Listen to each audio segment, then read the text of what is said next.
Chapter 1383. This was one of the important instructions Yang Qindong gave to the army. When they faced a strong enemy, they were not to be easily moved by them. They would fight their own battles, and they would fight their own battles. They were not to change because of the enemy. If that happened, they would be giving up on their advantage and letting the enemy take advantage of them. In truth, this was often the treasure that decided the outcome of a battle between powerful players. When a weak player ran into a strong player, their rhythm would usually be messed up. In fact, to protect their lives, they would have no choice but to adapt to the enemy's fighting style. In the end, they would only have the strength to fight back and would not be able to attack at all. How could they not lose? On the other hand, if they fought in the style they were most familiar with, even though there was a high chance that they would lose, they could at least threaten the enemy. If they were lucky, it was not impossible for them to heavily injure the enemy and turn defeat into victory. As the strongest army among cold weapons and the world's best cavalier army that had just been expanded into an army, Commander Tian would often use Yang Qindong's words to teach his soldiers. Along with the fact that they were stronger than the enemy to begin with and the morale they gained after winning, the moment both sides clashed, Akmu was shocked to find that he was about to lose. In terms of strength, the 5-star army waited patiently, and the Mongolian cavaliers who were attacking could not compare to them. In terms of weapons, the soldiers of the world's best cavalier army were all equipped with divine sabers, and their advantage was clear. As long as the enemy dared to fight against them head-on, they would be cut in half after 3 slashes, and they would not be able to continue fighting. In terms of morale, the Mongolian cavaliers had just suffered a great defeat, and all the soldiers were like birds that were startled by the twang of a bow. On the other hand, the 5-star army had just obtained a great victory, and everyone's confidence was high. This made them even more decisive when they attacked, and the gap between them and the enemy increased by a large margin. When comparing them, the difference in strength was obvious.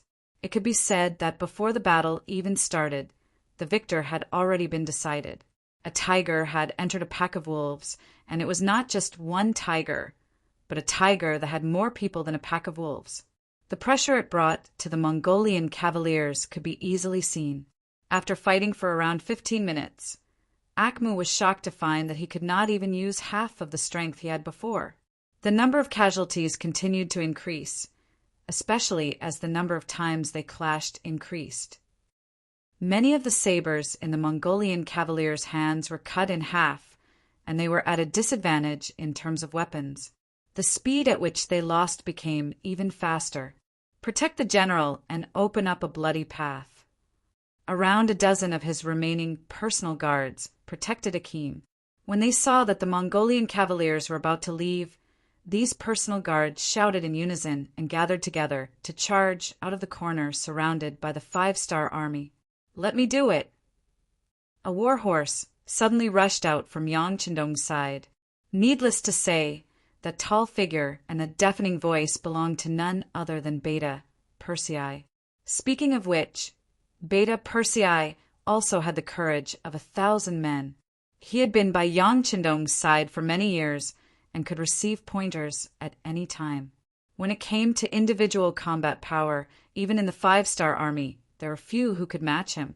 Usually, he had to protect the safety of the 6th young master, so he did not have many chances to go to the battlefield. Now that the situation was set, he was itching to fight. When he saw that there were a dozen enemy cavaliers who wanted to escape, he did not hold back and immediately rode his horse away. The dozen Mongolian cavaliers were unusually fierce as they protected Akim and destroyed the path that the 5-star army had blocked. They formed a large force and charged out of the battlefield. To be able to become Akim's personal guards, their skills were naturally not bad. Although they did not create the 18 shadow guards or the 12 protectors, they were all strong men who could fight against 10 or even dozens of people. If they gathered their strength together, normal 5-star army soldiers would not be able to block them. This could be seen from the fact that they had only lost 4 people, even though they had injured more than a dozen 5-star army cavaliers along the way. And just when they had already charged through a few blockade lines and were about to break out of the encirclement and escape, a warhorse and a tall figure blocked their path. Without any warning, the person rushed in front of them and raised his saber to slash down. Waves of great force crashed into the sabers of the Mongolian personal guards, and a great pressure came from their arms. Cling, cling, clang, clang. Clang, clang, clang, clang. It was as if he had entered a realm where no one could stop him. Block, block, chop, lift, sweep, press. All sorts of attacks were displayed by young heir on horseback. His movements were quick and steady, and he suppressed the Mongolian cavaliers who seemed to be unstoppable a moment ago to the point that they were forced to retreat. Fall! The saber slashed down fiercely and hit the chest of a Mongolian cavalier. The great force caused the cavalier's saber to break, and the blade was also wedged into the cavalier's sternum. The cavalier fell off his horse. Get down from your horses. Once the saber was pulled out from the chest of a Mongolian cavalier, it was raised and flicked, and it hit another Mongolian cavalier who was charging at him. After the saber sliced through the cavalier's arm, another Mongolian cavalier cried out in pain and fell off his horse. Get down, all of you. The man and horse quickly weaved through the Mongolian cavaliers. His saber was like a nimble snake, and the Mongolian cavaliers around him were either cut down, flicked, or pressed down from their horses. No one was able to withstand a single blow from him. Sixth young master, second brother's strength has increased again. When the captain of the first team, Chiu Vi, saw this scene, he could not help but sigh in amazement. At the same time, he was eager to give it a try. Even though he could not compare to Beta Persei's position in Yang Qindong's eyes, because he was close to him, he had received a lot of pointers.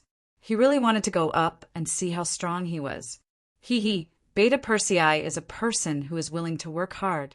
Let's see. These people might not be enough for him to kill alone. Yang Qindong's gaze was like a torch, and he spoke with the gaze of a grandmaster. As the saying went, once an expert made a move, the truth would be revealed. Even though Beta Persei's strength was much weaker than his, normal Mongolian cavaliers could no longer stop him. Since Yang Qindong had said this, Chiu Vi could only suppress the thought of going up to help Beta Persei. Then he stared the battlefield with his eyes wide open. He wanted to learn how Beta Persei fought. Many times, watching a battle between experts was also an experience of enlightenment, and it was also a rare opportunity. In the battlefield, Beta Persei killed more than 10 Mongolian cavaliers in a short period of time, and finally faced off against General Akhmu. As the great general of Siberia, Khan Hurahan, Akhmu did not rely on flattery to get to his position. He was a person with real instincts. Before he met the 5-star army. No, it should be said that before he fell into the trap tonight, Akhmu was very arrogant. In his eyes, the Han people were as weak as sheep. They were not even as weak as the Russians who dared to resist them from time to time. Since the 5-star army was mainly made up of Han people, there is no such thing as being strong or powerful. As long as he arrived with the army, one charge would be enough to scare the opponent. Then it would be the autumn wind sweeping away the fallen leaves, and the pursuit of the enemy would be a great victory. It was precisely because he thought that everything was too simple and too easy. When he found out that he was surrounded, Akhmu was shocked. He finally knew that the Han people he faced this time were different from the Han people in the past. They had some ability. However, this ability was nothing more than relying on schemes and trickery to win. If it was face to face, blade to blade, he was confident that he would be able to beat the crap out of these Han people. As a result, there was the scene of him leading the army to counterattack. Then the confidence in his heart was thrown away one by one. What did they mean that he accidentally fell into a trap? What did they mean that the Han people were weak and easy to bully? Right now, Akhmu only wanted to kill all those who had spread the news. If the Han people were easy to bully, then who was the one who beat him up? After failing time and time again, breaking through the bottom line of his heart, Akmu no longer had the heart to fight against the five-star army. This was because he found that even if there were no schemes or traps, he would not be able to gain any advantage against the five-star army. The only difference was that the other party would have to pay a higher price. However, the result of the battle could not be changed. He would definitely lose, and the Han people would win. If he could escape this time, Akmu would definitely tell Great Khan Hulahan to retreat as far away as possible from the five-star army. The Han people were simply devils, executioners who killed without batting an eyelid. On the contrary, they were like clowns who did not know the immensity of heaven and earth. They were so ignorant, so arrogant, and so reckless. However, it was clearly too late for him to think of all this at this time. At this time, Akmu was already a little scared. If it was possible, if he was not a great general, perhaps he would choose to surrender in order to survive. However, at this time he had no other choice. With the trust and support that Hulahan had given him over the years, even if he had to fight to the death, he would not say a word about surrendering. Young Heir's chest heaved up and down as he went on a killing spree. After all, he had killed and injured more than a dozen people, so his physical strength was somewhat depleted. Even so, when facing Akmu, he was still full of pride and said, "Seeing that you are still a general, I will give you a chance. If you don't want to die, surrender."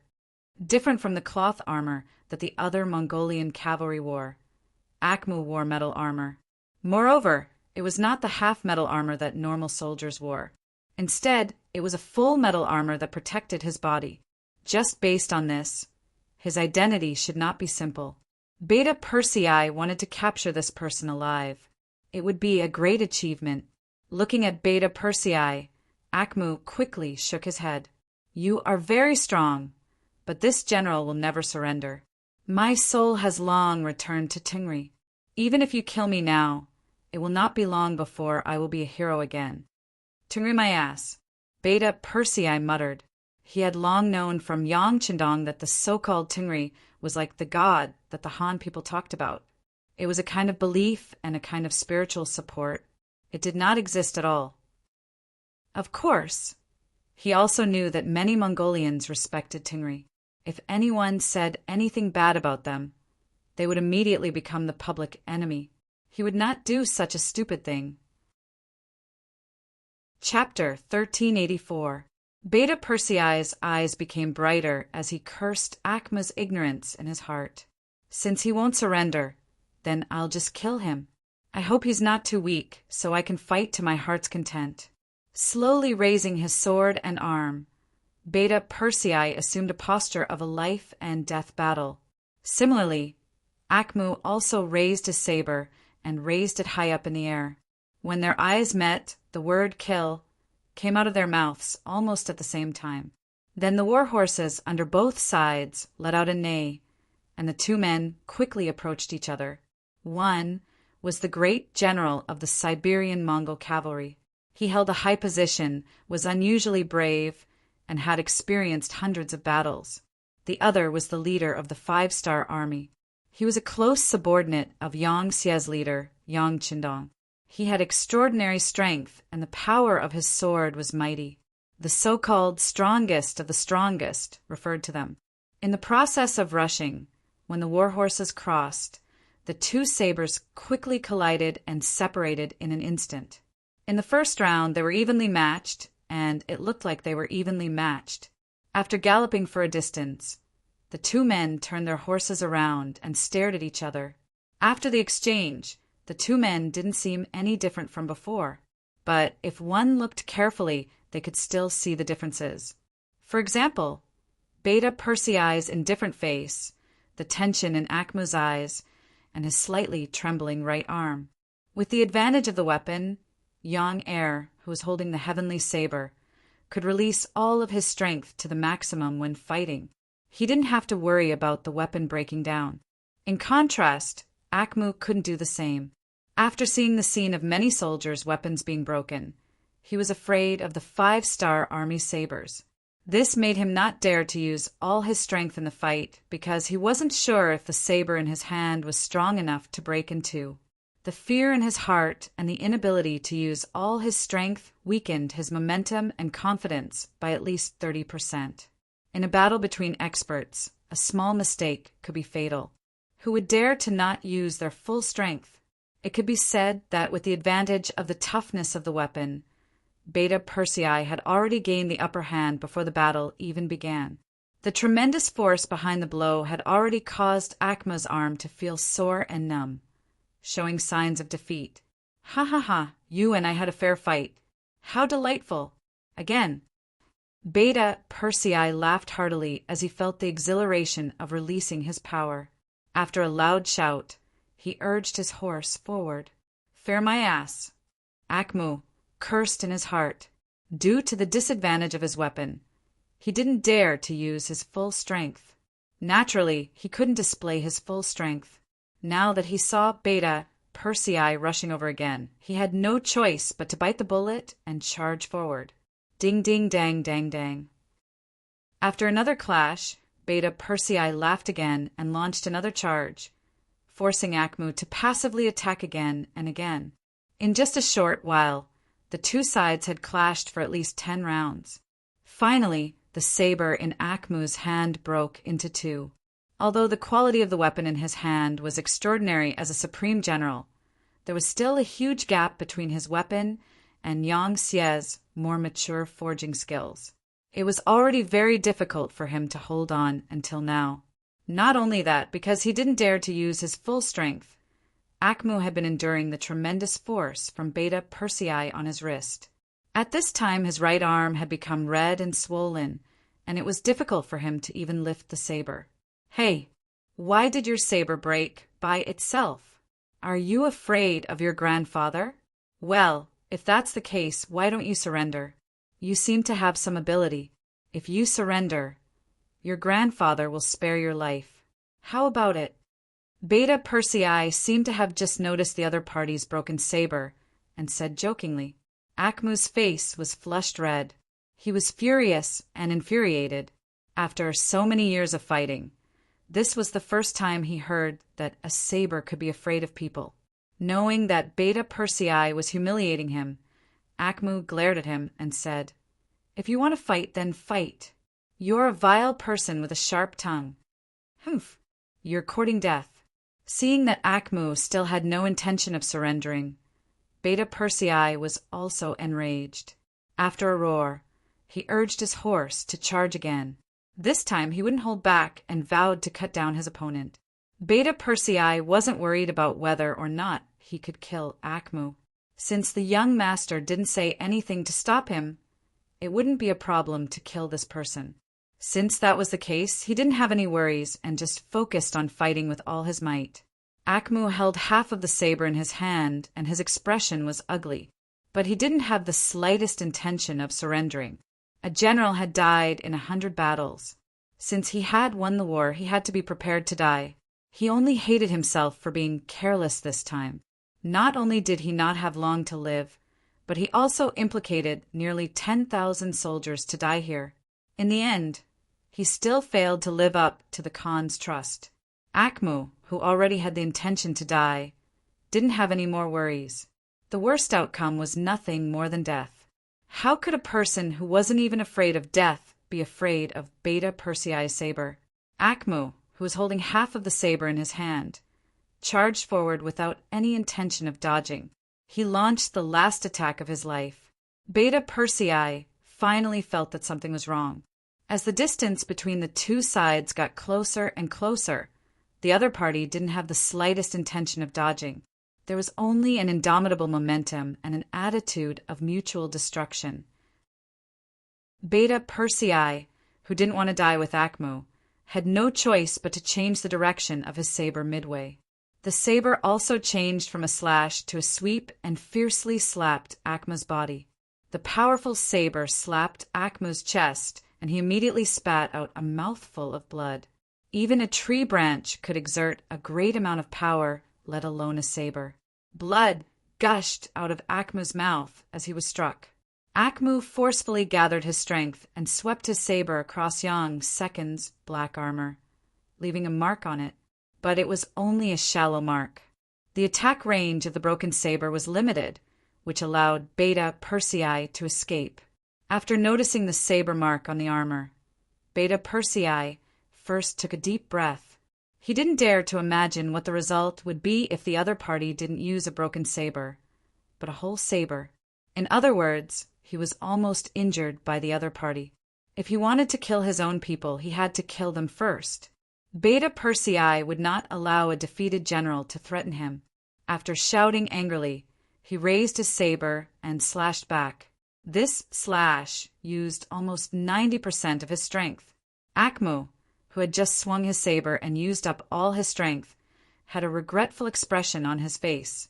He was so close to beheading the general of the 5-star army. Just as he was feeling regretful, he felt a cold wind coming from above his head. When he raised his head again, a sharp saber was falling towards his head. It was already dark. Although there were torches around, it was still difficult to see. Akmu only saw the shadow of a saber flash above his head, and then an indescribable pain attacked his whole body. After struggling for a while, Akmu's chest suddenly split open and blood gushed out.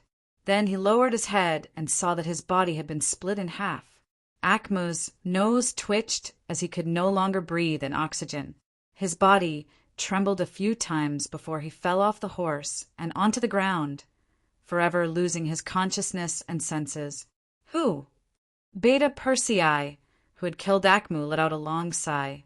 Reality told him that if he underestimated any opponent, he would have to pay a heavy price.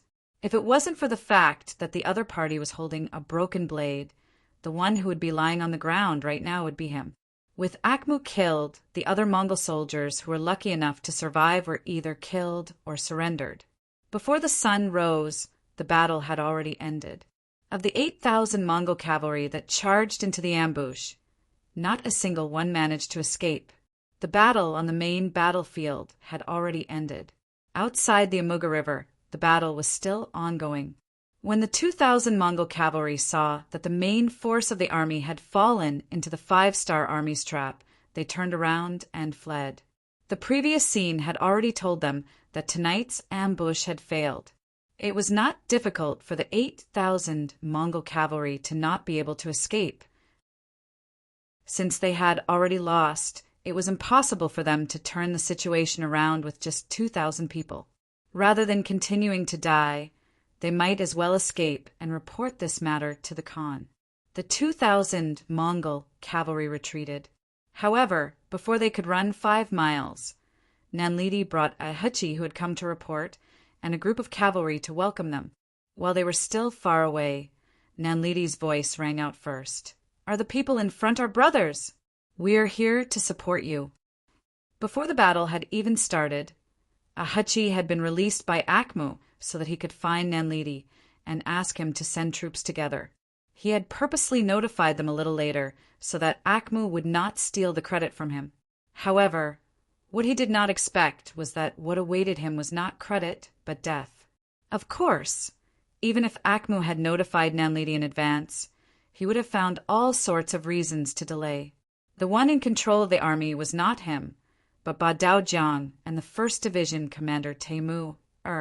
They led 4,000 troops and waited here for the chance to deal the final blow to the Mongol cavalry. When the flames in the camp soared into the sky, the 4,000 cavalry finally moved. They galloped all the way and killed any fish that fell into the net. The 2,000 Mongol cavalry that had escaped were unfortunately stopped by them. After losing contact with their commander, the 2,000 Mongol cavalry were defeated by a wave of 5-star army. The cavalry fled in all directions and rushed into the surrounding forest. With Tianyi and Lin Duo, even 40,000 cavalrymen would not be able to surround the entire area, let alone 4,000 cavalrymen. Ba, Daojiang, and Teimu could only watch as the scattered Mongolian soldiers escaped. They focused their attention on the main force of the Mongolian cavalry. Compared to the main battlefield, the battle on this side of the battlefield had already ended a step earlier. The final tally was that they had captured and killed around 1,600 cavalry. This meant that at least 400 Mongol cavalry had escaped during the night. When they reported this to Yang Qindong, he was not surprised. He only said, "The army should use the time to clean up the battlefield and rest. Tomorrow afternoon, we will set off for Arching." Since they had already revealed their tracks and displayed their strength, in order to prevent Hurahan from escaping with the army, they had to speed up their march. Even so, Yang Qindong did not have the confidence to kill all the enemies. This was caused by the environment. The Far East region was filled with forests, lakes, and mountains. If someone wanted to hide in such an area, finding them would be as difficult as finding a needle in a haystack. Chapter 1385. Arching City. 3 days later, when Khagan Hulahan was still waiting for good news from General Akhmu, an unexpected piece of news was delivered to him. When the cavalry who had escaped from the front lines knelt down in front of him and described the situation at the front lines, Hulahan felt the sky darken and he almost fainted. Akhmu had actually been defeated. Not only that, but his own life and death were unknown. Of the 10,000 Mongolian cavalry under him, less than 400 had returned. This result was completely out of Hulahan's expectations, since the 5-star army only had 10,000 people. Even if they could not win, they should be able to retreat safely. They were the Mongolian cavalry, a race that had grown up on horseback. Compared to the Hans, who were not good at riding, they had a natural advantage. In fact, many times on the battlefield, they looked down on their Hans opponents. Hulahan fainted. His subordinates tried to save him, pinching his philtrum and splashing cold water on him, before finally waking him up. After waking up, Hulahan first accepted the fact that they had lost, but he still did not believe that Akhmu would be fine. He was very clear about Akhmu's abilities, and ordinary people would not be able to catch him. Furthermore, he had a large army, so he believed that he would definitely be able to break out of the encirclement. Just as Hulahan regained his composure, Belinsky walked in from outside the door. He first bowed to Hulahan and then asked with concern, "I heard that the Great Khan is not feeling well. I have already found the best doctor in the city. They are waiting outside the residence and can examine the Great Khan at any time." "No need. This Khan's body is very good." Hulahan waved his hand. He did not trust the Han's doctors, not to mention that he was not sick. He had only fainted because he was too anxious. However, no matter what, Belinsky had good intentions. This time they were able to take down Arching City because of him. A look of hesitation flashed across Hulahan's face, but he quickly said with determination, "Let me tell you something. General Akhmu fell into the Han's trap and lost the battle." "What?" Belinsky's expression changed when he heard this. He was indeed unaware of this news. After all, news of Akhmu's death had only just reached the city. This news caused Belinsky's expression to change drastically. At the same time, he asked suspiciously, "Great Khan, is this true? Was this news personally sent by General Akhmu? But where is the general now?" "The news didn't come from Akhmu. It came from the cavalry he brought with him. Don't worry, this news is reliable. The battle is definitely won. As for Akhmu's whereabouts, even I don't know." While shaking his head, Hulahan angrily slammed the table and said, "The 5-star army has gone too far. They actually dared to set a trap for me. They are truly despicable. This enmity must be avenged." Hulahan did have a reason to be angry. No one would be in a good mood after being taught a lesson by someone they had always looked down on. But why didn't he think about it? If he hadn't targeted the Far Eastern army first, how could the 5-star army find trouble with them so quickly? Hulahan was still sulking. Belinsky indeed wouldn't. Although he was a merchant, it was because of this that he placed benefits and safety more than anyone else. The Mongol cavalry was known as a race on horseback. They had always been the ones to kill. When had they ever been killed or lost a battle? At the very least, from what he knew, when the Russian tribes faced the Mongol cavalry, they had mostly lost. The 5-star army was actually so powerful that they could defeat the elite Mongol cavalry. Didn't that mean they were even more powerful? He had actually offended such a powerful person. Didn't that mean he was no longer safe? No, I have to leave. I have to leave the 5-star army. In this chaotic world, Belinsky, who had always viewed his life as the most important, quickly made a decision. In order to leave this place safely, he had to ask Houlihan to bring him along. Otherwise, whether it was in the Far East or in the Siberian region, he would not have a foothold in the future. Belinsky, who had made up his mind, looked at Houlihan and organized his words before saying, "Great Khan, the 5-star army is so powerful. We shouldn't fight them head-on." "HM? What? Do you really think this Khan is afraid of them? This time, they only defeated Akmu because they schemed. Even if they can win, they must have suffered heavy losses. Now, this Khan still has more than 15,000 elite cavalry. This Khan is still confident that we can defeat them." Houlihan wouldn't admit defeat so easily. Although his bloodline wasn't pure, and he couldn't be considered a member of the Golden family, he was still a descendant of Genghis Khan. He was still very proud in his bones. Seeing that Houlihan was still so stubborn, Belinsky scolded him for being stupid in his heart. On the surface, he had to put on a serious expression and said, "The Great Khan's might is naturally not something that the Han people can match. However, the problem now is that not only do we have the 5-star army as our enemy, we also have the Far Eastern army behind us. Previously, we were unprepared and caught them off guard, so they had no choice but to hide. However, now that their reinforcements are here, they will definitely jump out and become enemies with the Great Khan.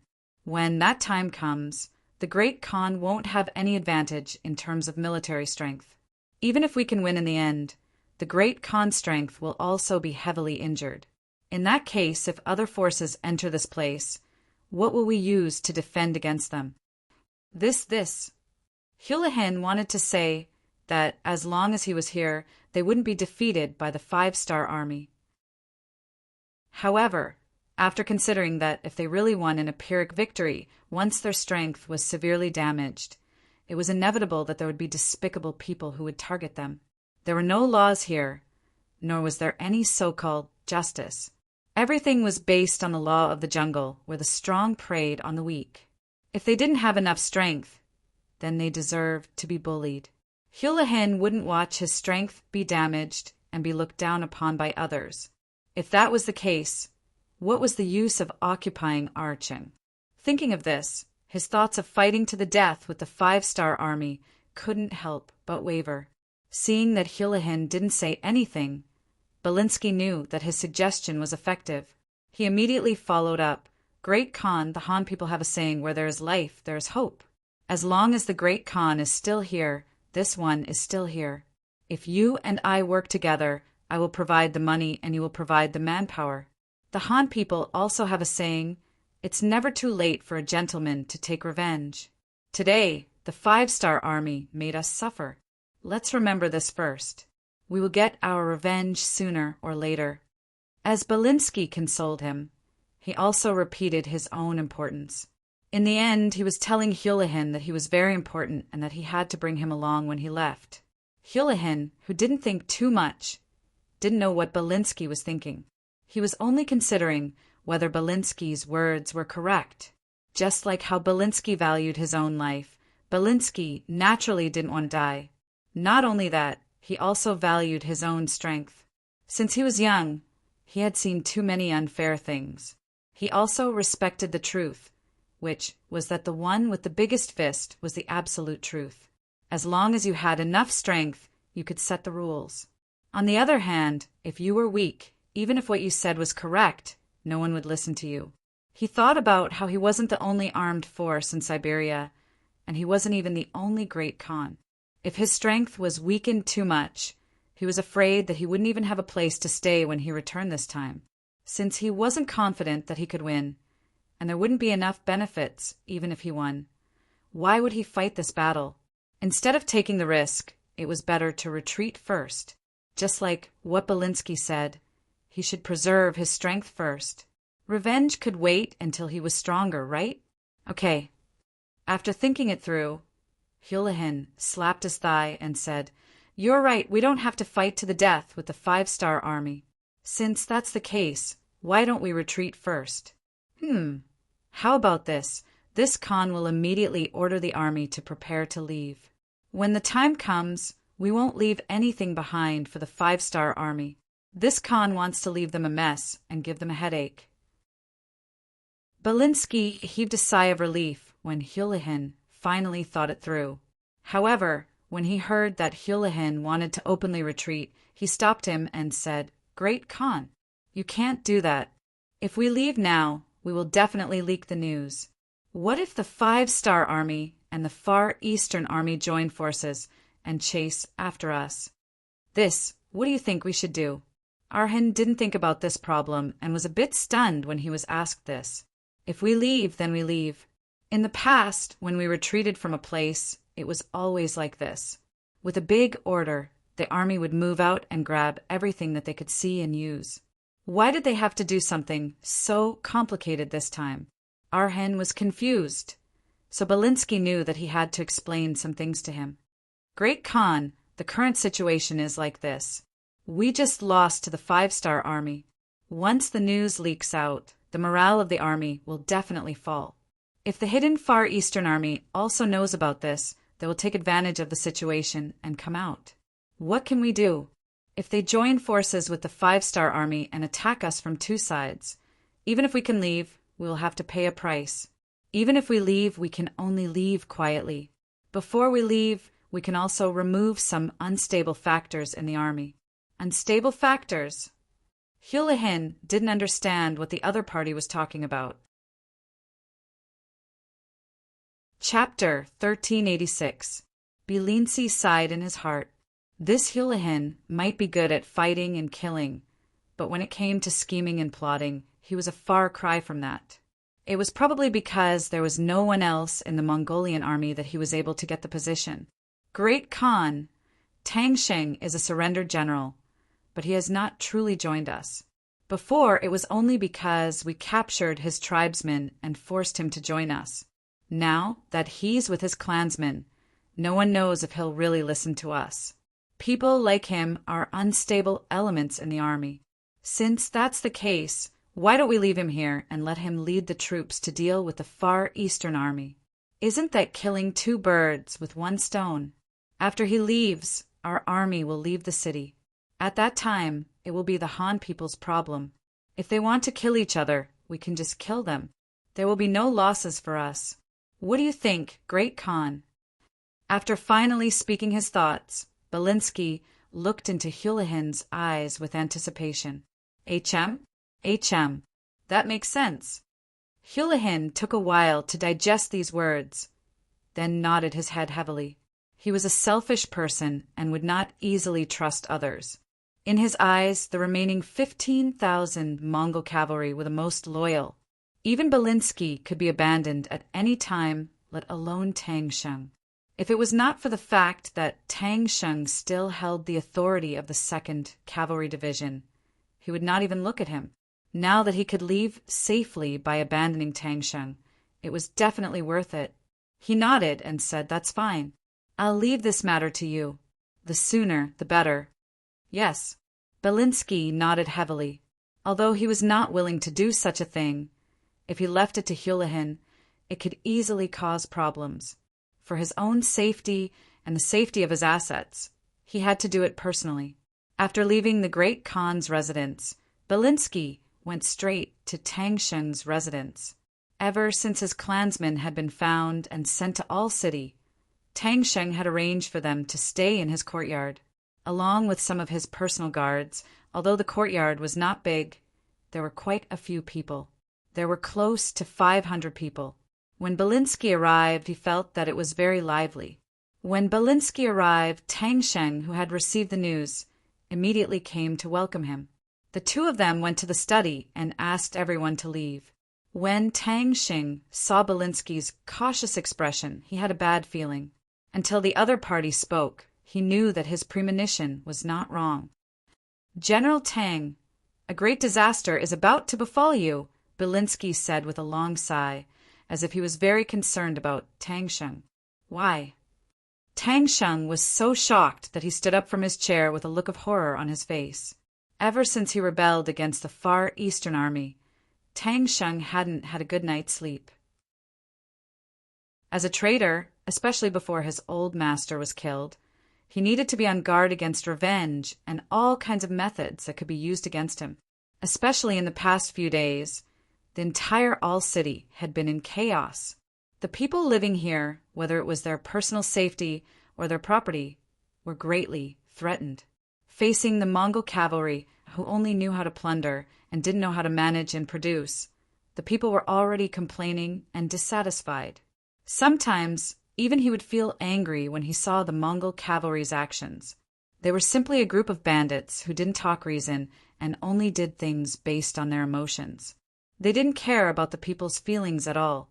However, because they had cavalry swords in their hands that could kill, the people didn't dare to say anything. Because of this, many people vented their anger on him. Even though he also held a certain amount of military power, the people weren't bold enough to attack his residence, and no one dared to truly make a move against him. However, when he walked on the streets, he could still feel the unconcealed anger of the people when they looked at him with gazes. He had offended the Far Eastern Army, offended the people in the city, and the 5-star army had sent reinforcements. It would be strange if Tang Sheng was in a good mood. As a result, there were many times when he began to doubt whether his actions back then were right or wrong. For the sake of his less than 200 clansmen, he had betrayed the interests of tens of thousands of Far East soldiers and hundreds of thousands of people. Did he do something wrong? While he was reflecting on himself, Tang Sheng was also very afraid of death. He was afraid that some people who couldn't touch the Mongol cavalry would target him. Therefore, when he went out, he doubled the number of guards. Even when he slept at home, he arranged many guards outside to protect him. However, even so, he was still unable to sleep until dawn. Often, the slightest movement would wake him up. Now that Belinsky had come and said that he was in trouble, how could he not be afraid? "Mr. Tang, what's going on? Back then, I listened to you and rebelled against the Far Eastern Army. Now you can't leave me alone." Tang Sheng suddenly grabbed Belinsky's arm and said with a pleading expression, "Don't be agitated, don't be agitated." Belinsky was in a good mood. Originally, he thought that it would take some effort to scare Tang Sheng. But now, it seemed that he was simply a bird that was startled by the twang of a bough, so the following things would be much easier. After patting Tang Sheng's arm and making a comforting gesture, Belinsky frowned. After thinking for a while, he said to Tang Sheng, who was listening seriously, "General Tang, I'm sure you can tell that the Khan is a suspicious person. He doesn't really trust you, right?" "Yes." Tang Sheng nodded. Half of his blood was Han Chinese. Just based on this, it would be extremely difficult to make Hulahin trust him. "Yes, the Khan is somewhat suspicious of you. Previously, someone went to the Khan and complained to him, saying that you only surrendered to the Khan on the surface, but secretly had other thoughts and that you were still in contact with the Far Eastern Army." "No, absolutely not." Tang Sheng, who had just sat down, suddenly stood up again with a thump. His face was red. This time he was really anxious. The feeling of being wronged was not good. He would never admit to something he did not do. "Don't worry. Your subordinate will speak. Your subordinate will speak." Belinsky comforted him again, then said, "I absolutely trust the general. You have already stabbed the Far Eastern Army. How could you still be in contact with them? I also went to the Khan about this matter and told him that you are innocent." "Thank you, thank you." Tang Sheng wiped the sweat on his forehead and said gratefully, "Don't thank me. In fact, this matter is not over. I only temporarily dispelled the Khan's suspicion of you. If you want the Khan to completely believe you, you still need to do something." Belinsky began to lead the topic to the trap. Sure enough, when he heard that there was a solution, Tang Sheng asked with a face full of curiosity, "Please teach me, Mr. Tang." "I can't say that I'll teach you, but if the general can lead the troops to deal with the Far Eastern Army, wouldn't that be the best way to prove yourself?" At that time, Once you can capture the Far Eastern Army's commander, or even severely injure the Far Eastern Army, who would dare to doubt you? At that time, not only will the Khan completely trust you, it is also possible that he will give you great power. When he heard that he had to become enemies with the Far Eastern Army, Tang Sheng's face immediately turned ugly. When Belinsky instigated him to rebel, he said that it would be best if he could capture Qinbo. If he couldn't, he only needed to open the gates of Arching. In the future, he wouldn't need to do anything to deal with the Far Eastern Army. But now it was a different story. Tang Sheng wanted to remind the other party of the promise he made to him. But after thinking about it, what was the point of saying it? Right now, Hulahan didn't trust him. If he didn't quickly solve this problem, who knew when the Mongolian cavalry would visit his home? If that happened, would he and his clansmen still have a way to live? There was no choice. It wasn't a matter of whether he was willing or not, but he had to do it. Otherwise, a disaster would be right in front of him. Phew! Tang Sheng exhaled. His face didn't look good, but there were still some things that needed to be said and some promises that needed to be made. Mr. Tang, since doing this can eliminate the Khan's suspicion of me, I will lead the troops to deal with the Far Eastern Army. Belinsky was very happy that Tang Sheng agreed so easily. But in order to make sure that the other party didn't do nothing, he continued to promise, "That's good. If that's the case, no one will be able to slander the general. That's right. The general only needs to lead the troops. I will ask the Khan to send troops to help you. When the time comes, we will deal with the Far Eastern Army and have done a great service. I hope the general won't forget my contribution." Of course, of course. Tang Sheng was relieved when he heard that the Mongolian cavalry would help him. He had hidden many spies in the Far Eastern Army. Those people were like him, not pure Han people. They wouldn't be loyal to the Far Eastern Army. With these spies and the help of the 2nd Cavalry Division and the Mongolian soldiers, it wouldn't be difficult to deal with the Far Eastern Army that had already been discovered. Tang Sheng agreed and personally sent Belinsky out of the residence with a look of gratitude.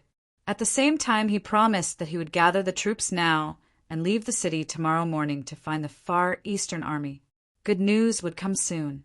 Tang Sheng didn't know that he had been completely used by Belinsky and abandoned by Hulahan. He had become an abandoned pawn and had to cover for the Mongolian army's departure. It could be said that he had made the best use of everything.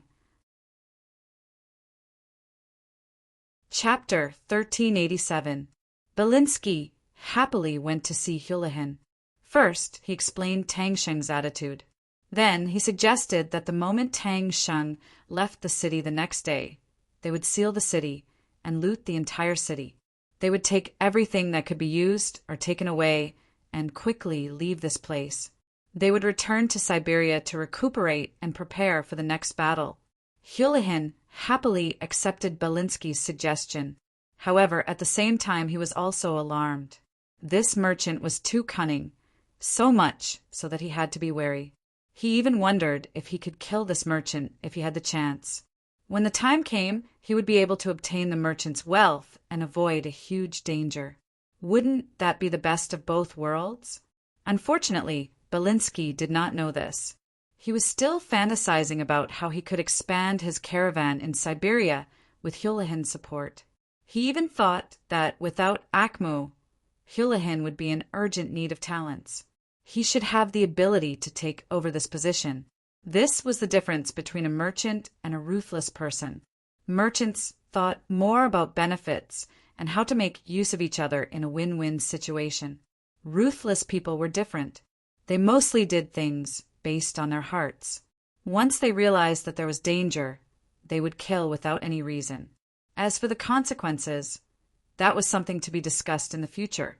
As for Tang Sheng, after receiving Belinsky's reminder, he began to gather his troops that afternoon. After bringing enough rations for 5 days, he bade farewell to his clansmen early the next morning and led his troops out of Arching. Not long after he left the city gates were closed. At the same time, they began to loot. In order not to attract attention, There was no fire in the city. Everything that could be looted was looted, and those that could not be taken away were smashed. For a time, the city was in a mess. Even General Tangxing's residence did not escape. Belinsky personally led the army to charge in, and then there was a round of looting. Tangxing was a division commander. When he chased Chen Bo and the others away, he took a lot of good things. Now they were all in the treasury. Now Belinsky had benefited from them. When they saw the boxes of good things being carried out of the Tang residence, the clansmen who stayed behind to guard the residence could not take it anymore. They all went forward to stop these actions. This made Belinsky unhappy. Since he had decided to go all the way, he gave the order, and the Mongol cavalry began to kill. Very quickly, the Tang manor was filled with blood, and the stench of blood filled the air. Even after all of the clansmen had died, many of them still had their eyes wide open, as if they had died with a grievance. They really couldn't imagine that the person who came to the residence yesterday and was sent away by Tang Sheng with endless gratitude would suddenly reveal killing intent today and kill all of them. What exactly was going on? The chaos in all city also affected the intelligence personnel of the 5-star army in the city. However, because some of them were dressed like beggars and had no money, they did not attract the attention of the Mongolian soldiers. When the situation in the city became more and more chaotic, the intelligence personnel used a new battery that had just been sent into the city to turn on the radio and broadcast the situation outside. At this moment, Yang Qindong was leading his army towards Arching. At this time, the number of troops had reached nearly 20,000. Apart from the 10,000 soldiers, there were also many Mongol captives as well as many Russian clansmen nearby. 3 battles, 3 victories, and Yang Qindong used his actions to prove the strength of the 5-star army. He also attracted the respect of some hot-blooded Russians, like Nikolaev. They had even expressed their desire to join the 5-star army. Once they entered Archeng, they would be able to achieve their wish. This was Yang Qindong. No matter what the situation was, he could always make the troops grow like a snowball. In the end, they would become a colossus that would strike fear into the bones of all his opponents. As the army was advancing, the intelligence report from Arching was sent over. When the telegram was sent to Yang Qindong, his first thought was that the enemy was about to run. Tell Commander Tianhu to come over immediately. The target had been exposed, so it was time to start a fire. Under the constant cooling, Chen Bo fell into a deep sleep once again. This time, it was different from the past. Chen Bo had really fallen asleep. His breathing was steady, and his body's vital signs were also constantly recovering. It was only a matter of time before his body fully recovered. As for the military matters of the Far Eastern Army, before Chen Bo fell asleep, he gave all the power to Commander Daikwa. As the person who followed Yang Qindong to the Far East, Daikwa had seen the strength of the 5-star army. His loyalty to Yang Qindong was not something that the other commanders could compare to. Chen Bo was relieved to give the power to this person. After Daikwa obtained the military power, the first thing he did was to take out the tiger talisman that Chen Bo gave him. He sent someone to inform the 3rd Cavalry Division and the 5th Cavalry Division. He also allowed Commander Kong to return to the army and lead the 2nd Cavalry Division to gather at the military headquarters. Even if there are unstable elements in the army, it should only be a small part. It is time to expose them. Commander Dai Ku waved his hand and gave such a military order. There was nothing to be afraid of if there were pustules in the body. What was scary was that they did not dare to squeeze them out. Doing so would only make the problem worse. Since the 6th young master had already arrived with the army, even if these people jumped out, they would not be able to do anything. What was there to be afraid of? Out of his absolute trust in Yang Qindong, Daikwa let the army assemble without worry.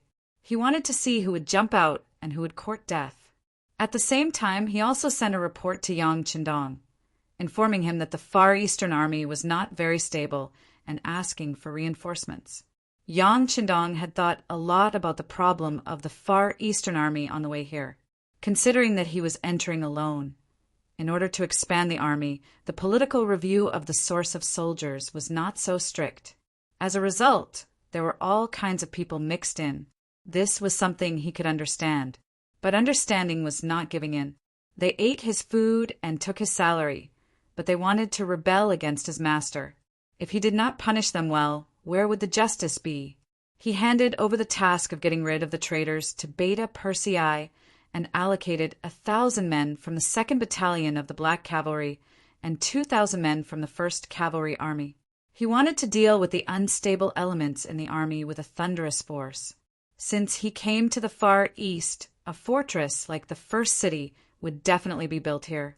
After Beta Persei received the order, he quickly left with the army after Tian, who left. Yang Qindong led the rest of the army straight to Arching. It was already chaotic there. The earlier they arrived, the earlier they could end the chaos there. After Daikwa received Yang Qindong's reply, he was full of confidence.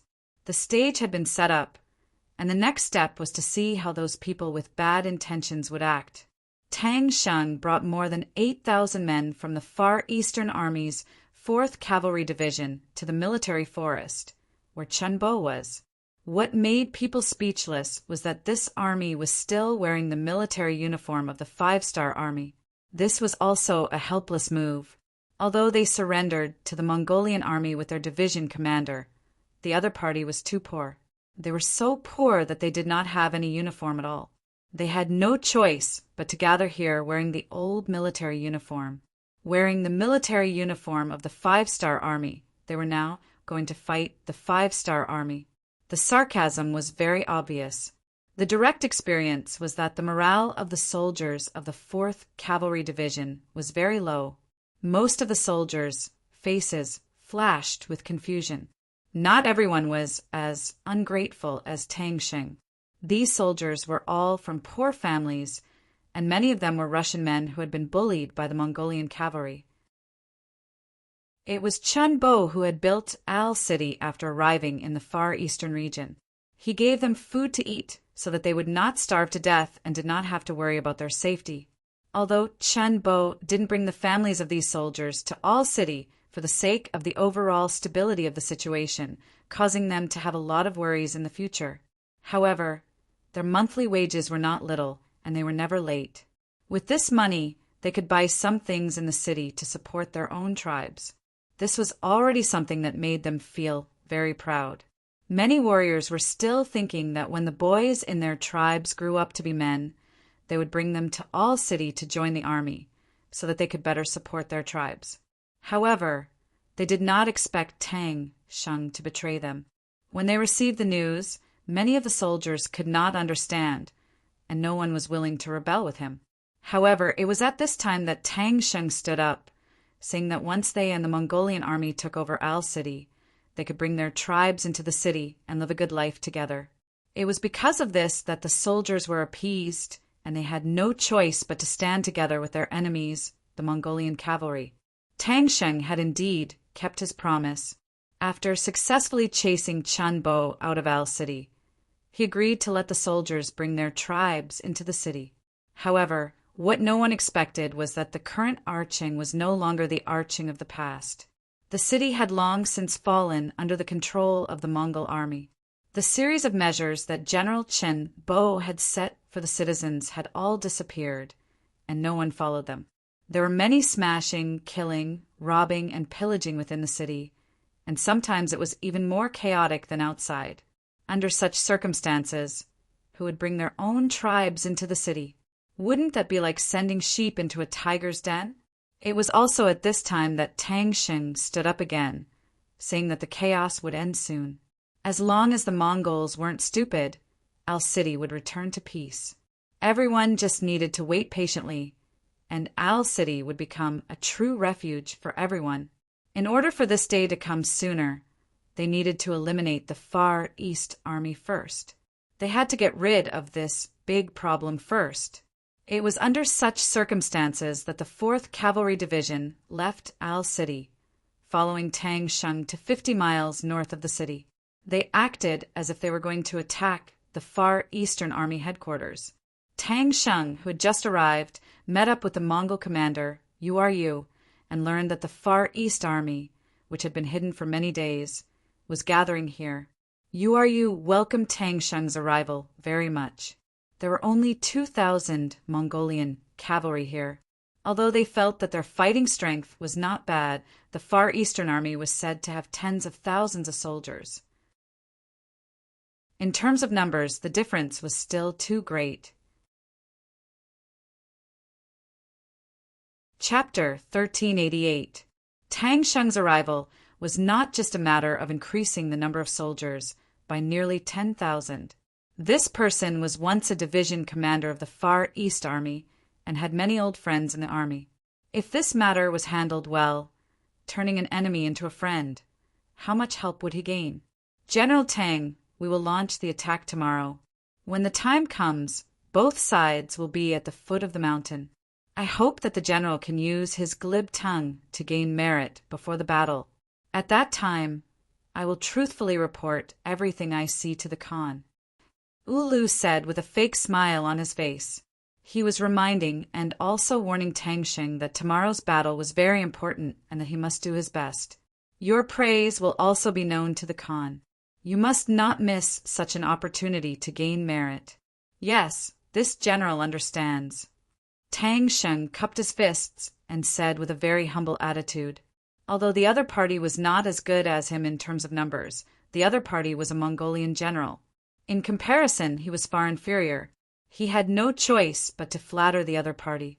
Ulu left the tent, leaving Tang Sheng behind to think about some information about the officers of the Far Eastern Army.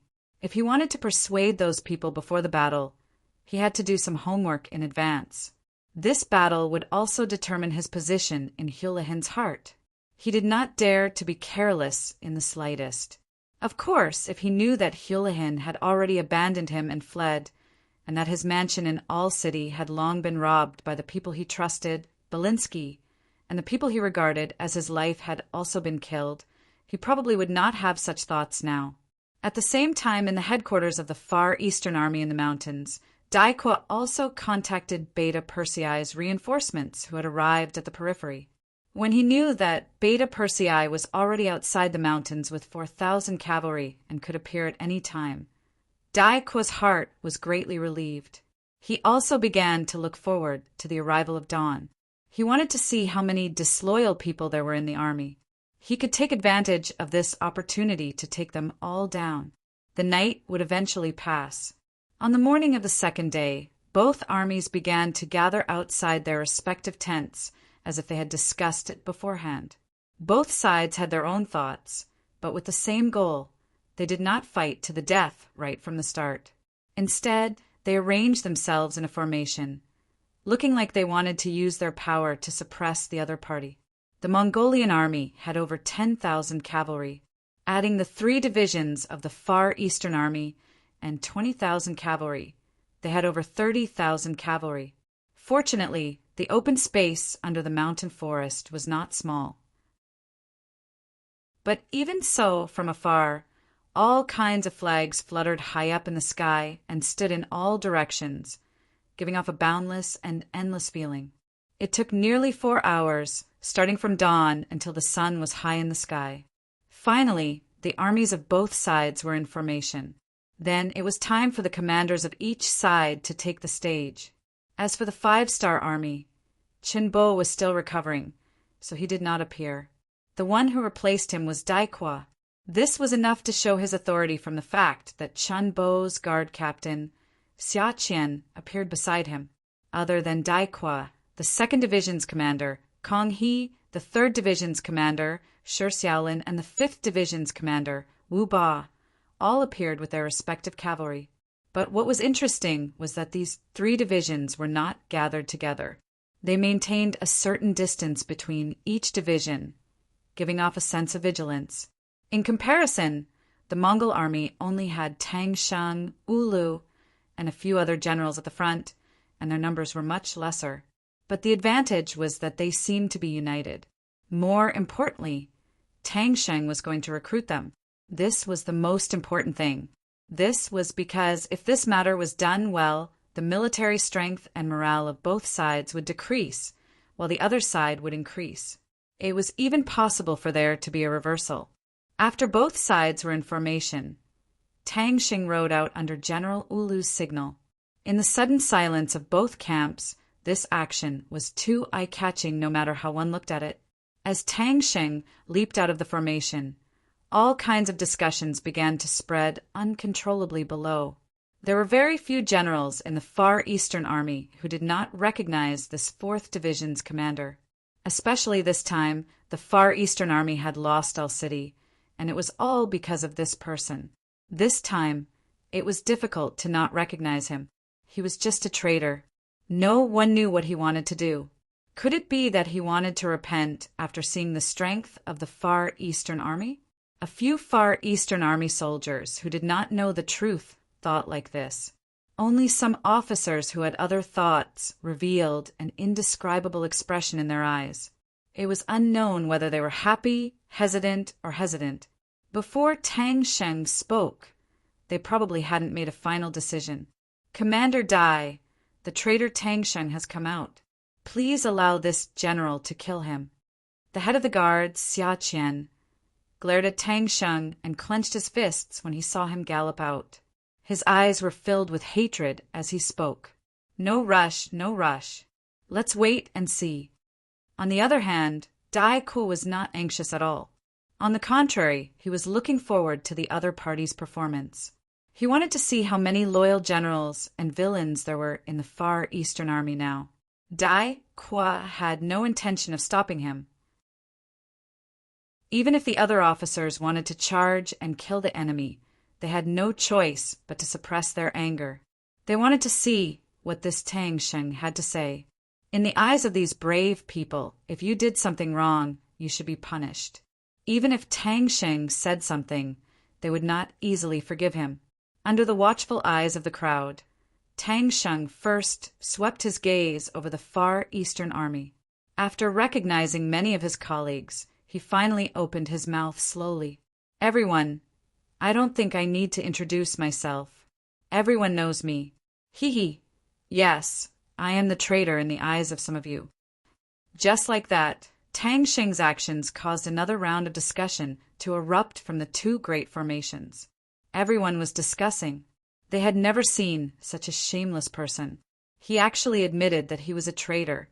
Without waiting for the discussion to continue fermenting, Tang Xing shouted again, "But I want to say now I am not a traitor. I am loyal to my tribe. Half of my blood is Mongol.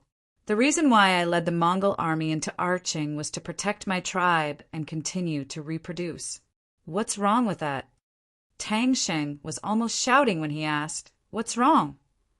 After saying this, his face became a little ferocious. "Is it wrong to think for my tribe? If that's the case, what's the point of being born? If I can't even protect my own family, how can I be a man? How can I be a man?" Hiss! Hearing this, many of the soldiers sucked in a breath of cold air. These words could be said to be heart-wrenching. In ancient times, many soldiers rushed to the battlefield and shouted the slogan to be loyal to the king, to the country. But was this really the case? How many of the so-called loyal people had seen the emperor? How many people had feelings for the so-called country? In the end, soldiers fighting was just a way to make a living. Simply speaking, it was to survive. If there were other purposes, it would be to get promoted and get rich. Therefore, the slogan to be loyal to the king was just a slogan. No one would really think that way. On the contrary, more people did it for the sake of being able to survive in troubled times. There were also some people who were lucky and were promoted from soldiers to officers with some authority. Then their goal would be higher. This was how they filled their own pockets and how they could take advantage of the situation to create more wealth for themselves. In this way, there was the so-called eating empty pay and stealing military supplies. The direct result of this was that the upper echelons of the military wanted to win the war. This was more beneficial to their future promotion and wealth, and even their wives and children. The middle-level officers, especially those young generals who didn't have much room for promotion, thought the opposite. They wanted to win the war. In this way, the matter of them moving public funds would be impossible to investigate, along with the defeat and the death of some people. They could even take advantage of this opportunity to eat more empty pay and get some empty pay. As for the soldiers at the bottom, they were only following orders. If the situation was to their advantage, they would rush up and fight to see if there was a chance to obtain any benefits. On the other hand, once the situation was unfavorable, they would just turn around and run. Staying alive was the most important thing. As for whether or not they won the war, what did it have to do with them? Or rather, there wouldn't be any change in the future. If that was the case, why should they risk their lives? These were some of the true portrayals of the military. Then, could such an army win the war? Without faith, without spiritual support, and without even daring to have hope, could an army expand and unleash their potential? The answer was obviously yes. It was also because of this that Tang Xing didn't feel any shame for his rebellion. On the contrary, he could still speak frankly in front of everyone without a change in expression. This wasn't because he was thick-skinned, but because his thoughts and perspective were different. After Tang Xing shouted out what was wrong, his gaze swept across the far eastern army. Then he began to call out names. Commander Chi Wu, as far as I know, your tribe is also outside of All City. Once winter comes, they have to face the pressure of the wind and snow. May I ask, what can you do for them? If you can't, what's the point of being a commander? Vice Commander Zhang Hai, your situation is the same. Let me ask you, how do you feel at ease? Battalion Commander Li Dei, I heard that 3 of your tribesmen have already frozen to death in the heavy snow this winter. Don't tell me you want to continue with the 4th and 5th? Tang Xing was calling out names. It wasn't targeted at a specific division. It was completely random. He would call out the name of whoever he saw. There were people in a few divisions who were called out. Chapter 1389. All the officers who were called out lowered their heads, proving that Tang Xing was right, proving that they were having a complicated struggle in their hearts. These people were the unstable elements in the far eastern army. They were the internal problems that Commander Qin Bo was worried about.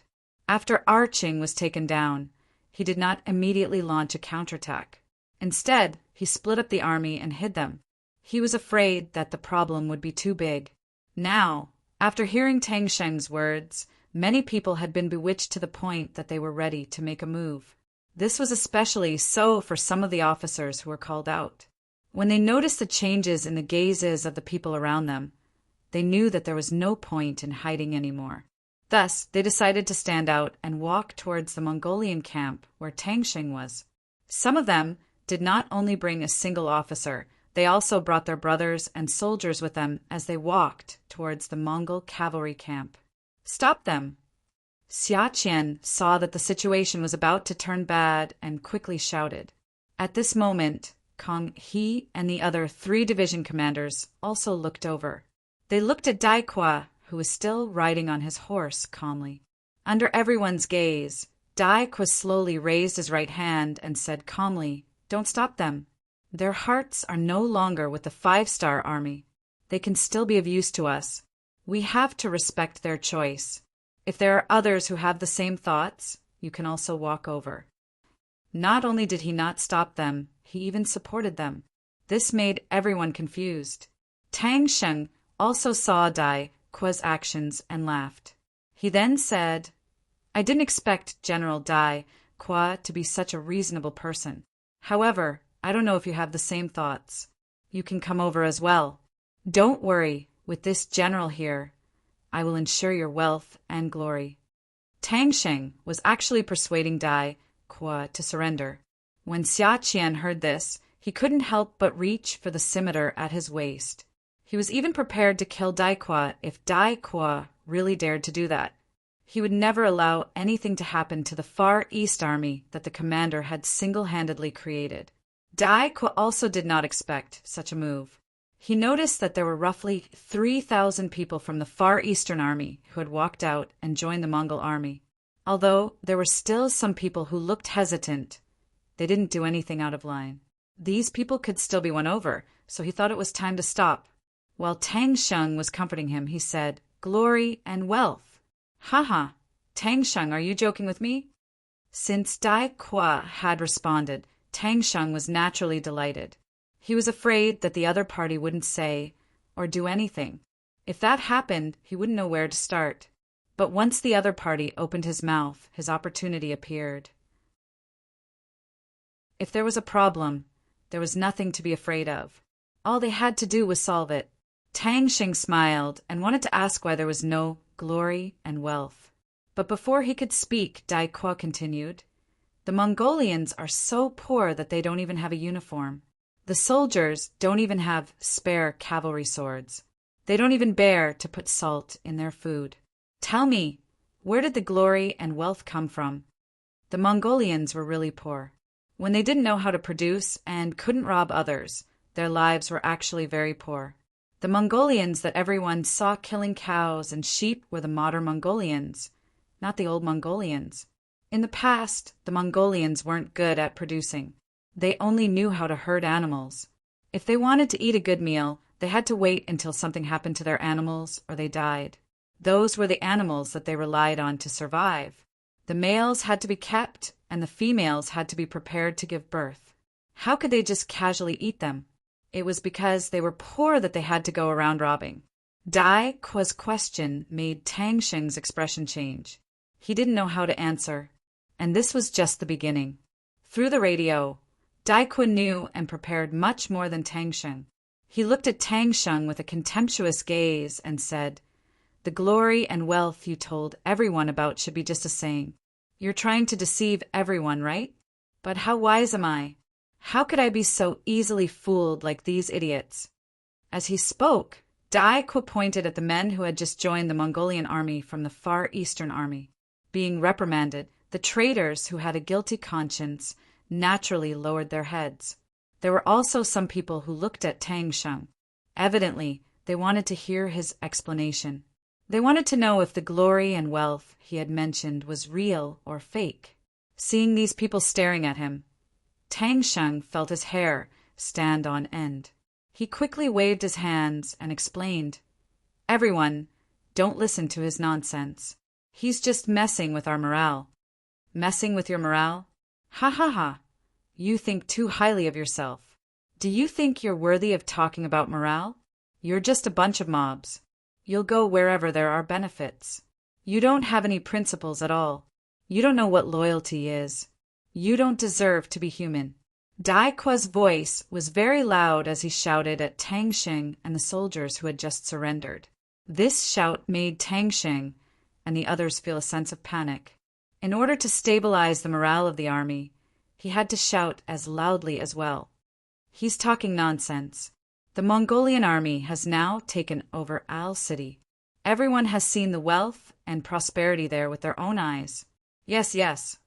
Because of Tang Sheng's words, the traitors who had been slightly shaken started to nod their heads again. They then glared at Dai Qua fiercely, as if saying, "You're talking nonsense. You're messing up our morale. Al City, prosperous. Ha ha ha," as if he had heard the funniest joke in the world. Dai Qua looked up to the sky and laughed. Although he was also a division commander in the Far Eastern Army, he had been traveling with Yang Qindong for a while and had conquered many territories. He had seen a lot, and the prosperity of Al City was not worth mentioning in his eyes. Although he had not been to Chichen City, just the prosperity of the beginning city was many times better than Al City. After laughing for a while, Dai Qua seemed to have finished expressing the laughter in his heart. Then he looked at Tang Sheng and the others with disdain and said, "In your eyes, Al City might be very busy, but right now it is not in my eyes. Taking a step back, what does the prosperity of Al City have to do with you? Do you really think that the Mongolians will treat you as their own and give you benefits?" Tang Sheng's face was a little ugly. Of course, he knew that the Mongolians were always on guard against him. In the past 3 months, he had felt it deeply in Al City. However, at this moment, when the armies were about to clash, he definitely could not admit it. Not only that, he had to praise the Mongolian army. Only then would he be able to raise their morale and obtain victory. After hesitating for a few breaths, Tang Xing opened his mouth and said, "Why can't you give it to us?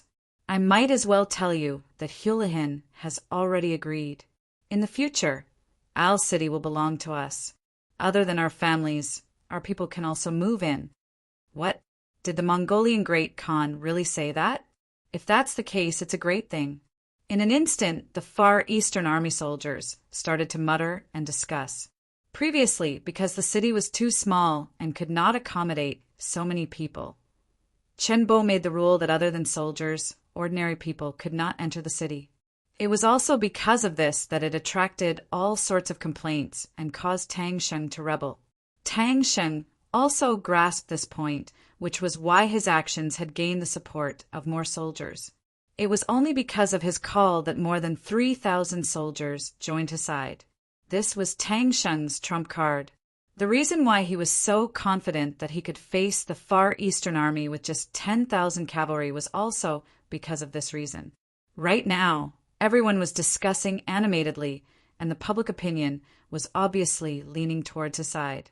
In order to stabilize the situation, and also to speed up Dai Qua's defeat, he intentionally looked at the Mongolian General Ulu and said, "If everyone doesn't believe me, you can go and ask General Ulu." Ulu had never heard that the Mongolian army wanted to take control of Al City with Tang Sheng. However, he was not stupid enough to deny all of this. He thought that as long as he won the battle, he could do whatever he wanted. He immediately laughed and said, "That's right, General Tang Sheng is right. The Great Khan did say that he was willing to take control of Al City with the brothers of the Far Eastern Army and share the world. You're lying."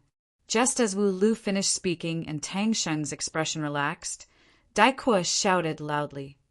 "Stop it!" Dai Qua shouted. He did not expect Tang Sheng to be so shameless. Furthermore, this Mongolian general was actually lying through his teeth. He had already received the telegram. The Mongolian army had already left Arching after looting the place. How could he say such a thing, knowing that the other party was lying? Dai Qua could not let him continue. After he interrupted the other party's words, he said loudly, "Everyone, don't listen to their nonsense. Truth be told, the Mongol army has already left Alair City after a round of inhumane pillaging." Nonsense. Dai Qua's words immediately caused Ulu and Tang Sheng to refute in unison. One of them was one of Hulahin's favorite generals, while the other was entrusted with an important task to deal with the Far Eastern Army. With such a status, how could he believe that Hulihan had already betrayed him? The two naturally did not believe it, but Dai Qua, who had received the news, laughed and said, "I knew you wouldn't believe it, but don't worry, there will be evidence in front of you soon. Come on, release the signal." Chapter 1390. The so-called signal was a dazzling firework. Although the effect was a little worse during the day, the loud noise and the scene of the explosion in the sky could still be clearly seen. After the firework was released, rumbling sounds could be heard from the ground. At the same time, a Mongol cavalry scout quickly came to General Ulu's side. "General, we've discovered the enemy. About 4,000 enemy cavalry suddenly appear behind us. They're flying the 5-star Army's flag."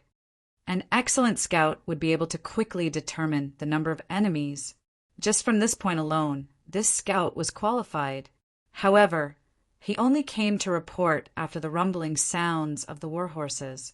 It was too late, so he did not pass. "Bastard, why did you only report back now?"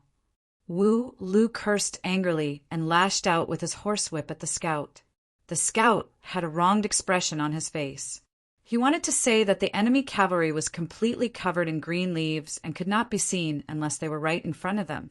But at this moment he no longer had the chance to speak, because behind them, the bright 5-starred flag that could not be ignored was already in sight. They had already arrived at the battlefield. When the scout came to report, the Mongol cavalry had already put up a basic resistance. However, when faced with the elite 1st Cavalry Army. How could these Mongol cavalry be a match for them? In just one charge, hundreds of corpses were thrown to the side. Just as they heard the sound of hooves, the 5-star army had already arrived in front of them. When they got closer, they could see that some of the war horses still had green leaves on them. Camouflage and infiltration was one of the training courses of the 5-star army. Furthermore, they already knew the location of the battle, so it was not difficult to enter the battlefield without being discovered. Everyone listened to my orders. Stop. Beta Persei's loud voice sounded out, and the Mongol cavalry immediately stopped. Their formation was neat and orderly, and it was obvious that they were well-trained elites. They did not make a sound, and other than the snorting of the horses, there was no other sound. They all waited for Beta Persei's next order. There was a kind of aura that made people admire him and fear him, not daring to look at him directly. For example, right now there was a person who had such an aura. His chest was straighter than ever, and his footsteps were steady and sonorous. His gaze was clear and transparent, as if he could look straight into the depths of one's heart. In fact, whether it was a war or a fight between two people, the key to victory was one's mentality. When facing an enemy, he would have the absolute aura of a cat against a mouse. When he was the number one in the world, he would definitely crush his opponent. Then he would win. Although there were only 4,000 cavalry under Yang Er's command, they gave off a feeling that they were an invincible army with thousands of men and horses. They were both cavalry, but in comparison, the Mongol cavalry was much weaker. This could be seen from the shock on the Mongol soldiers' faces. Without comparison, there would be no harm. The 5-star army's military formation was neat, and they were all dressed in the same uniform. Their sabers were of the same length and size, and under the sunlight they emitted waves of cold light. Even when he was riding on a horse, he was still riding horizontally and vertically, giving people a very shocking visual impression. The formation wasn't trained for nothing, and the effect was very obvious. Not only did it make the soldiers more self-disciplined, but it also made them better at following orders.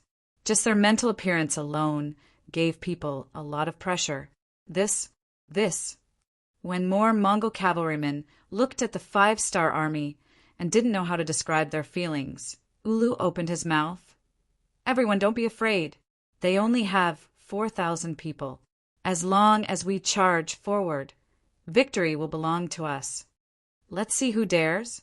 Beta Persei faced Ulu's shout, and after a loud shout, the 4,000 5-star army raised their sabers high, and a soul-shaking aura surged out. There were less than 2,000 Mongol cavalrymen left, and they were completely shocked by the aura of the 5-star army.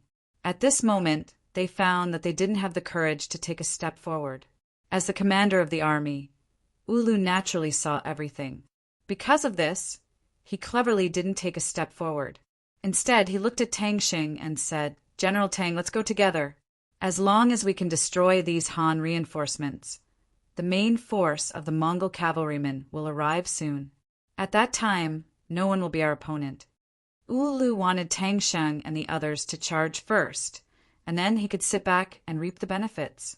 In his eyes, even 10 Far Eastern Army soldiers weren't as important as a Mongol soldier. Tang Xing wasn't stupid. How could he not see Ulu's intention? However, he didn't dare to act rashly.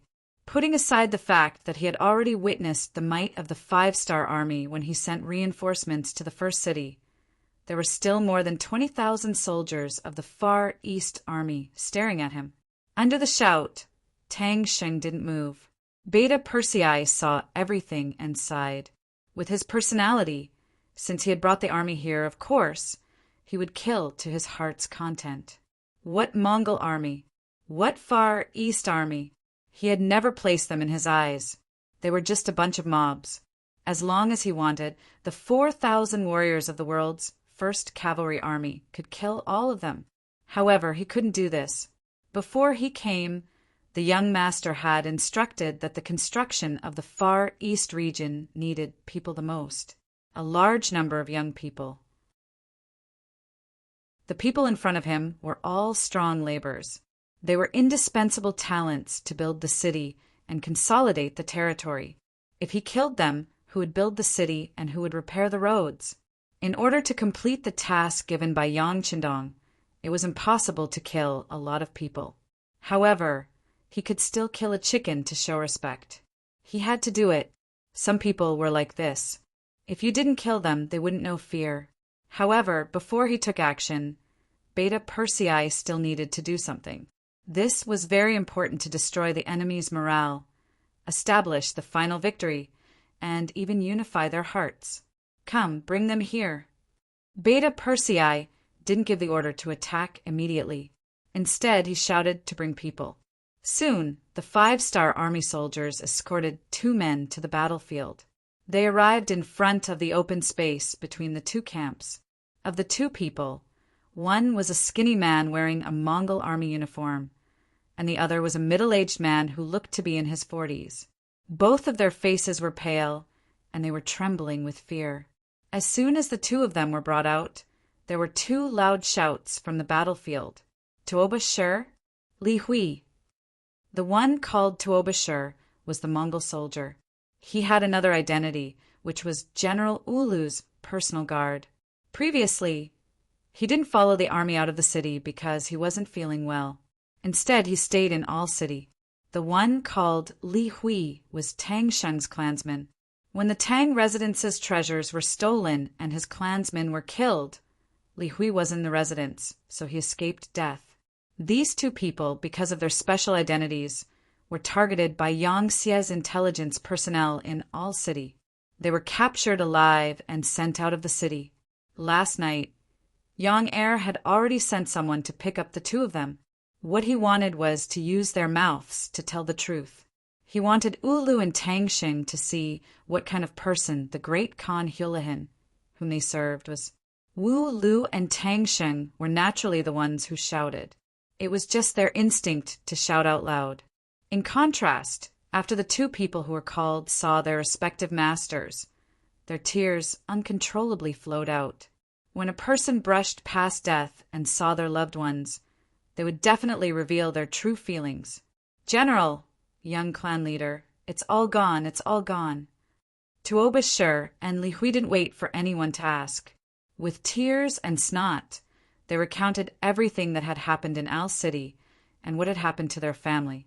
After that, whether it was Ulu or Tang Sheng, when they heard that Hulahin had led his troops out of All City and fled to the Siberian region, it was as if they were struck by lightning. They stood in place, not moving at all. Although they did not know why the great Khan had retreated, one thing was for sure.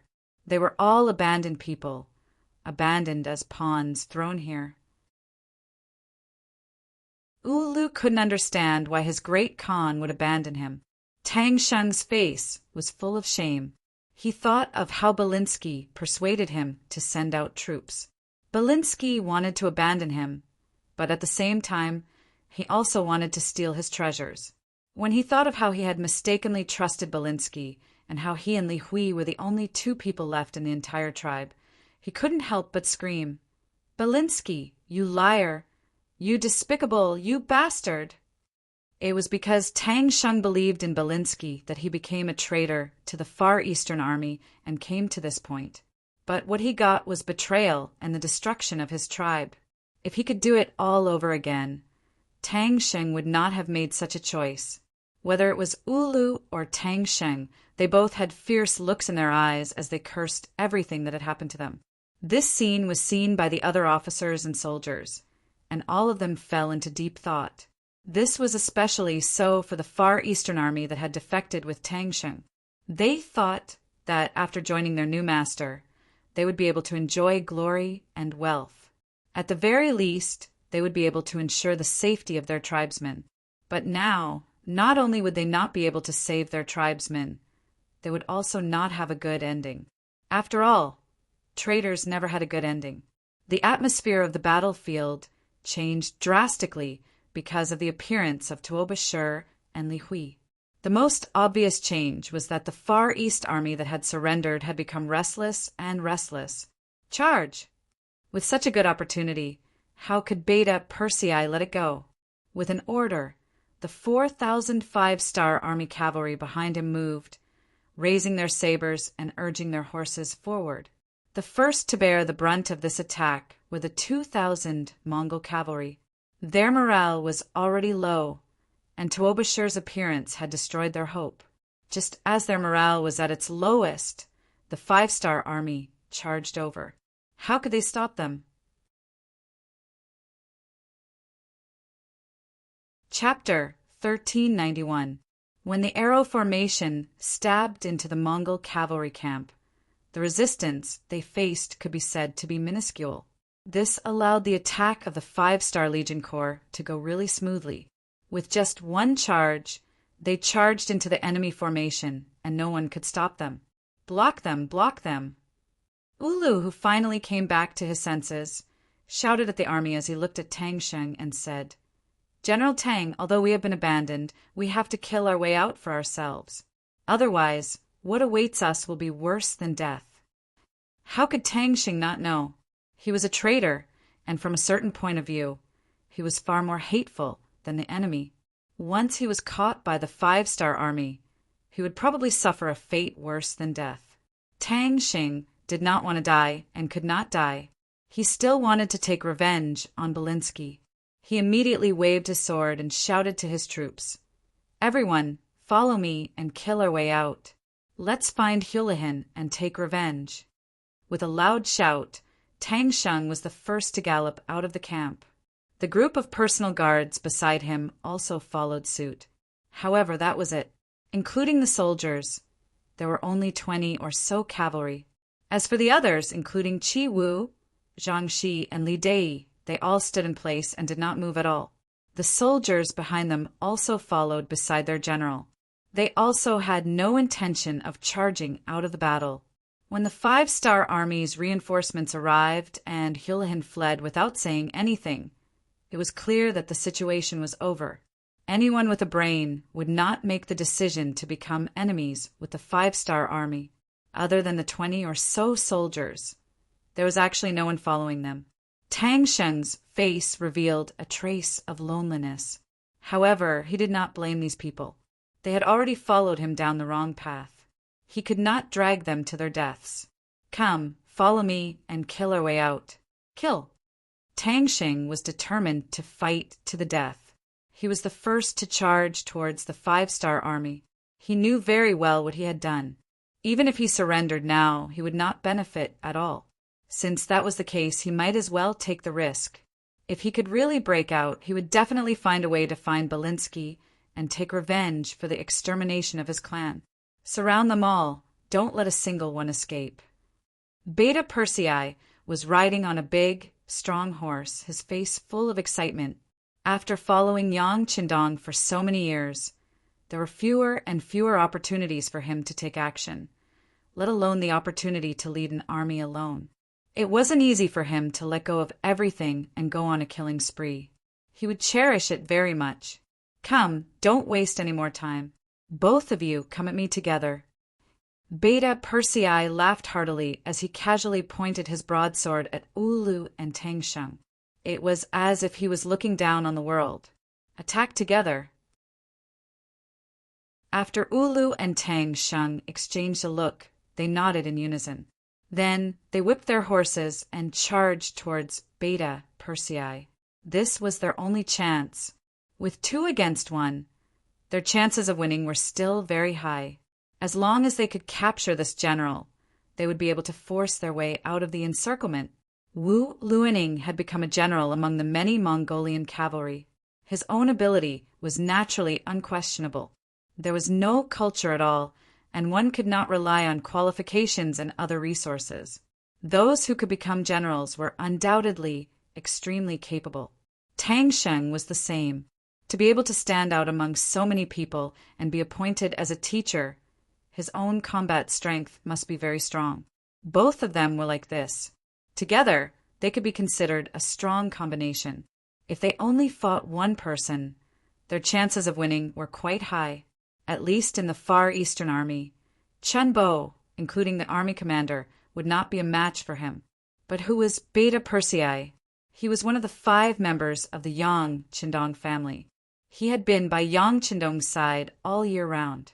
Apart from being different from the rest, his own combat strength was also constantly improving. If his strength was too weak, he would not have the face to stay by Yang Qindong's side. Not to mention other things, if there was really danger, who would protect who? It was not an exaggeration to say that in the entire Yangtze, the entire 5-star army, Beta Persei was not ranked number 1 in terms of leading troops to war. He also did not have much experience, but if it was a one-on-one battle, then there were really not many people who could be his opponent. With Yang Qindong's personal guidance and the Black Knights and Dragon Guards feeding him moves every day, he was not afraid at all, even if it was just 1 versus 2. He pulled out the divine sword from his waist.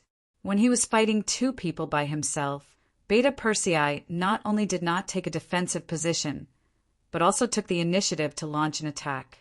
He would not forget what Yang Qindong had said, that offense was the best defense. Relying on the strength of the divine sword in his hand, Beta Persei was full of confidence as he pulled his horse forward. The 3 generals immediately fought together. Under the gaze of many Far Eastern army soldiers, the wind from their swords collided and the blades struck each other. The 3 of them were almost all fighting openly, without the slightest bit of hypocrisy. It was completely a competition of strength and technique. This kind of battle also took into account one's own physique. If one's strength was not enough, one might show signs of defeat after just 1 blow. If one showed a flaw, it would often cost one's life. In a battle of life and death, a little negligence and a trace of insufficient strength could lead to the loss of one's life. As generals, the 3 of them naturally understood this principle. Therefore, when they attacked, they used all their strength. It was a fight to the death. Ding ding dang. The divine sword in Beta Persei's hand collided twice in a very short period of time, colliding with the divine sword in the hands of Ulu and Tangsheng, respectively. As the saying goes, once an expert makes a move, one will know whether or not he is an expert. In this first exchange, the 3 of them had a preliminary impression of each other at the same time, especially Ulu and Tangsheng, who felt the numbness in their arms after the first blow. Their faces had become a little nervous. They could feel that if they were to rely on strength alone, they would not be Beta Persei's opponent. Beta Persei belonged to the group of people with extraordinary strength. In addition, he was by Yang Qindong's side every day, eating and drinking well, and his strength was constantly increasing. In terms of strength alone, even the talented black cavalry was no match for him. Only the abnormal Yang Qindong could suppress him. It was this confidence that made Beta Persei so confident when he was fighting against 2 people by himself. And after using his sword to fight against 2 people in a row, this confidence swelled even more. Haha, great. Beta Persei also felt a slight tremor in his arm. He laughed and turned around to attack. He had no intention of resting. It was a competition of strength, and he would not stop until he was dead. This person is so strong. Take my spear. After Tangsheng felt the tremendous pressure from the sword, he knew that if this continued, perhaps before he could do anything to his opponent, his arm would become red and swollen, and he would not be able to exert any strength. He simply put away his sword and changed to a spear. He swapped the red Sakura spear hanging next to his horse. The reason why the cavalry mainly used the divine sword was because it was light and flexible. For example, the cavalry required fast speed, fast attack, and fast deployment. All of these had strict requirements for weapons. It was not that they could not use a spear. In history, there were cavalry who used heavy and powerful hammers as weapons. It was just that using such a weapon would inevitably affect their speed and flexibility in combat. As a result, most people used the divine sword. However, those who could use a spear were all people who believed themselves to be strong enough to use it. Otherwise, wouldn't they be giving up on flexibility and speed? Wouldn't they be courting death? Tangsheng changed to a spear, which was enough to prove his confidence in himself and his satisfaction with his physical fitness. He wanted to use his strength to suppress Beta Persei and then find a favorable opportunity for Ulu to attack. With the spear in his hand, Tang Sheng felt as if he was the king of the world. With a loud shout, Tang Sheng's chi sank into his dantian. Borrowing the power of the spear, he swung the spear at Yang air. The spear swept through the air, causing a weak explosion. Good. Beta Persei, who was rushing over, also laughed. He did not have the slightest idea of retreating because his opponent had changed his weapon. On the contrary, his fighting spirit was even more abundant. He was afraid that his opponent would not use his full strength. Just like when he was sparring with the Black Cavalry, everyone was afraid of accidentally injuring each other, so naturally they would have a backup plan. It was not like this kind of life and death battle where it was either you die or I die. There was no need to worry so much. Only then could a fight be called carefree. With a smile still on his face, Beta Persei had already urged his horse to come in front of Tang Sheng. His sword and spear collided several times in a very short period of time. There was a continuous sound of clashing, and because they were all so fast, it made the onlookers feel dazzled. With the length of the spear, Tang Sheng was able to restrain Beta Persei's attack for a while, keeping him at a distance of 10 feet. He was temporarily out of danger. Taking advantage of this opportunity, Ulu attacked. He took advantage of the spear entangling the divine sword to launch a sneak attack and harass Beta Persei from the side. He did not expect to be able to hurt Beta Persei. As long as he could distract him, it was equivalent to creating an opportunity for Tang Sheng. Although it was the first time the two of them worked together, there were few flaws between them. Perhaps they also knew that this was a life and death battle, and it would be very dangerous if they did not use their full strength. So when they attacked, they used all their strength and displayed their strongest attacks and methods. Entangled by the spear and harassed by the dagger, Beta Persei fell into a passive situation. Several times he revealed some small flaws. Perhaps it was because he was strong enough that the dagger shook off his opponent's weapon several times, but he was afraid that he would have been injured by now. If it were someone else in this position, they would probably have to call for help. After all, the 5-star army had the advantage in terms of strength. And because of the bravery and strength of the warriors, nearly 2,000 Mongolian cavalry had been disrupted and were in the middle of being surrounded. It seemed that victory was already in sight. As such, there were hundreds of 5-star army cavalry around the 3-man group battle. They were here to prevent Ulu and Tang Sheng from escaping, and they were also prepared to support Beta Persei at any time. Chapter 1392. As long as Beta Persei shouted and retreated, the 5-star army cavalry watching from the sidelines would swarm forward. At that time it would not be 2 against 1, but dozens of people against 1. But Beta Persei did not complain, nor did he have the slightest intention of backing down. His identity did not allow him to back down, and the celestial sword in his hand was where his confidence lay. He had already clashed with his opponent's weapon for more than a dozen rounds. The weapons in the hands of these 2 generals were not ordinary iron, at least much tougher than ordinary iron, but there was a limit to how strong they were. In the face of the celestial sword made with the highest forging technology in the world, it was only a matter of time before they broke. And once the opponent's weapon broke from the middle, it would be time for Beta Persei to launch a counterattack. Now he only needed to maintain enough physical strength and rely on his arm strength to not let the opponent hurt him.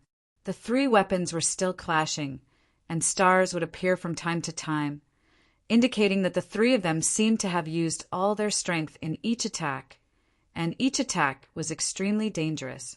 In this way, the 3 of them continued to attack for another 5 rounds. Beta Persei's eyes shone brightly when he saw that there was a large gap on the opponent's weapon. He knew that the celestial sword had finally taken advantage of his advantage. The opponent's weapon would break at any time, and his opportunity to counterattack had appeared. The time had come. Beta Persei suddenly shouted, and the strength in his arm increased by a bit, so much so that it reached 90% of his overall strength. He slashed the celestial sword at the body of the spear. Under the great force, Tang Sheng felt his arm tighten. Because of the great force, he almost fell off his horse. Fortunately, he managed to control himself at the last moment. When he looked up, he saw that Beta Persei had given up on him and was slashing his sword at Ulu. Good chance. Tang Sheng's eyes lit up. Then he gripped the spear tightly and thrust it forward. He only needed 2 breaths to stab the spearhead into Beta Persei's armor, severely injuring his opponent and capturing the most important hostage. Beta Persei seemed to treat Tang Sheng as an invisible person. At this time, he was slashing his saber at Ulu's body, looking like he was going to fight to the end. Ulu could tell that Beta Persei was going all out. Logically speaking, he should have urged his horse to retreat and avoid the brunt of Beta Persei's attack. For someone like him who grew up on horseback, he did not need to exert any force on the reins when advancing or retreating with his horse. He only needed to gently press his legs together to communicate with his horse and retreat in the face of battle. However, Ulu did not retreat. He needed to create favorable conditions and enough time for Tang Sheng to attack. This made it necessary for him to block a few slashes from the saber. Wu Lu was confident that he would be able to block 3 or 4 attacks within 2 breaths of time, rather than holding the saber with one hand. There was no problem with his strength. Ulu was confident about this. However, the problem was that his weapon could not do it. When faced with the divine cavalry saber that could cut through iron like mud, Wu Lu's cavalry saber had already been chipped. It was only because he had been fighting hard that he did not notice it. Ulu did not expect that his weapon, which had always been very tough, would be broken in half. Therefore, he still followed his previous fighting style, placing the saber on his body and defending himself. 1 hit, 2 hits. When the 3rd hit came, Beta Persei's saber slashed at the gap in Ulu's saber. Then, with a crisp breaking sound, the saber broke into 2 pieces. The sudden change caught Ulu off guard. Before he could react, the divine saber had already landed on Ulu's body. The sharp edge of the saber directly broke his bones.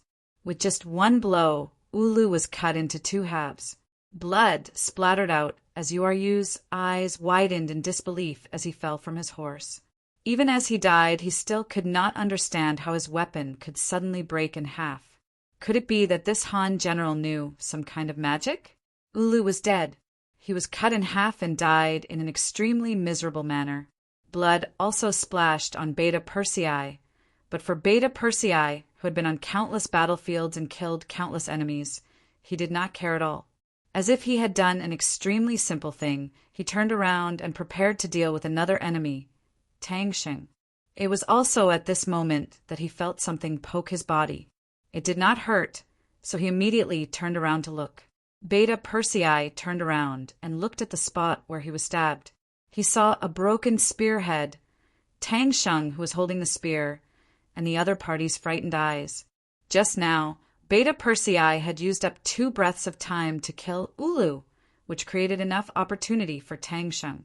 Next, he unceremoniously raised his spear and stabbed, with a victorious smile on his face. It was not until the spear stabbed out that his expression suddenly changed. He did not feel the tip of the spear entering his body, but only the feeling of the blade piercing into a hard boulder, unable to move forward.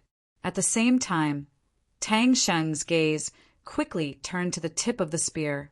At some point, the tip of the spear had been broken, leaving only a wooden handle.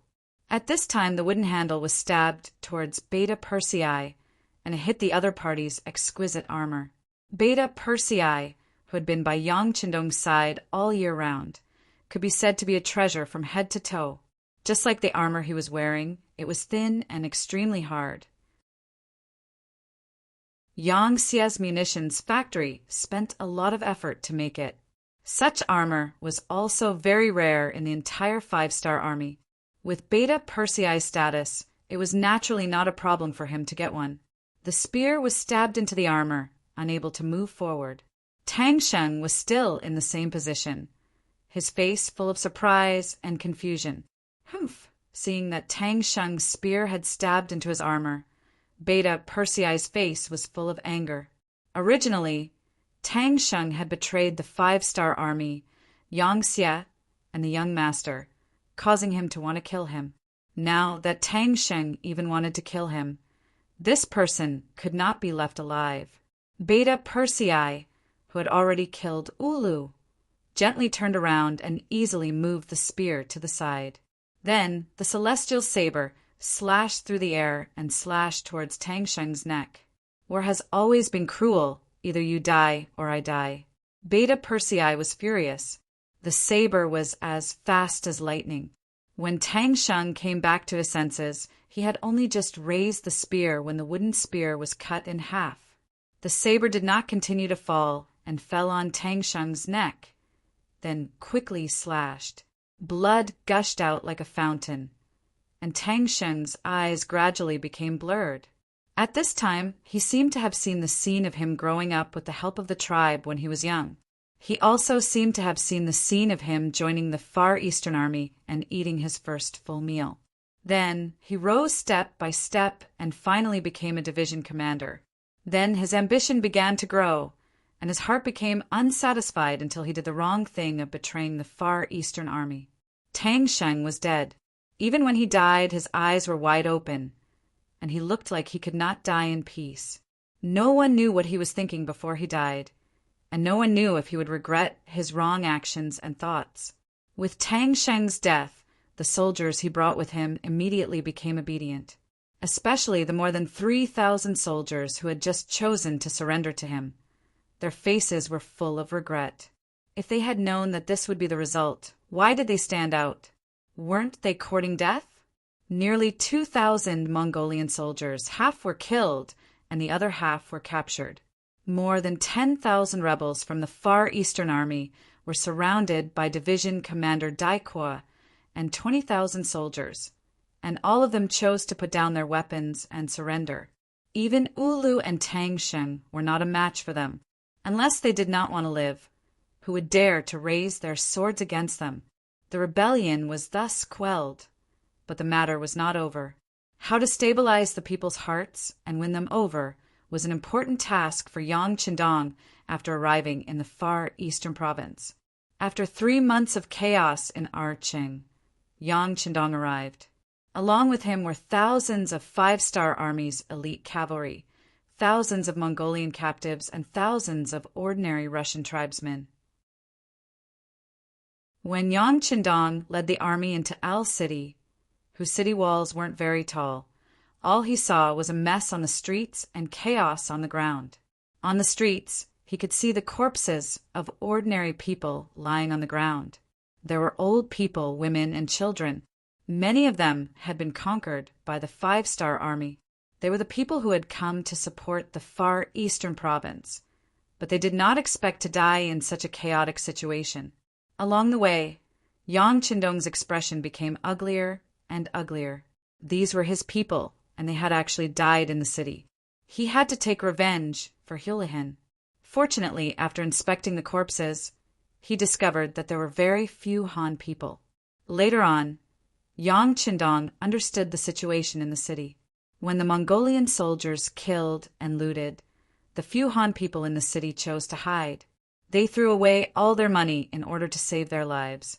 These Han people persevered. As long as they were still alive, everything would still be there. Bugnam of Gojoseon would definitely bring them a better life. In order to survive, after the Mongol soldiers left, some of the criminals in the city started to pillage and kill. These Han Chinese once again chose to band together. They picked up their weapons and became a force to be reckoned with. As long as they did not take the initiative to find trouble with others, no one would find trouble with them. This was how they managed to survive until Yang Qindong's arrival. As Yang Qindong entered the city, the law and order in the city quickly stabilized. On the streets, the soldiers of the world's #1 cavalry army were patrolling the streets. They were dressed in neat military uniforms, riding on tall horses and wielding divine weapons in their hands. Whenever they discovered someone doing something illegal on the streets, they would immediately lash out with their horsewhips and capture them. There was no room for discussion. Chapter 1393. The impartiality of the 5-star army soldiers shocked some of the rebels and made them more obedient.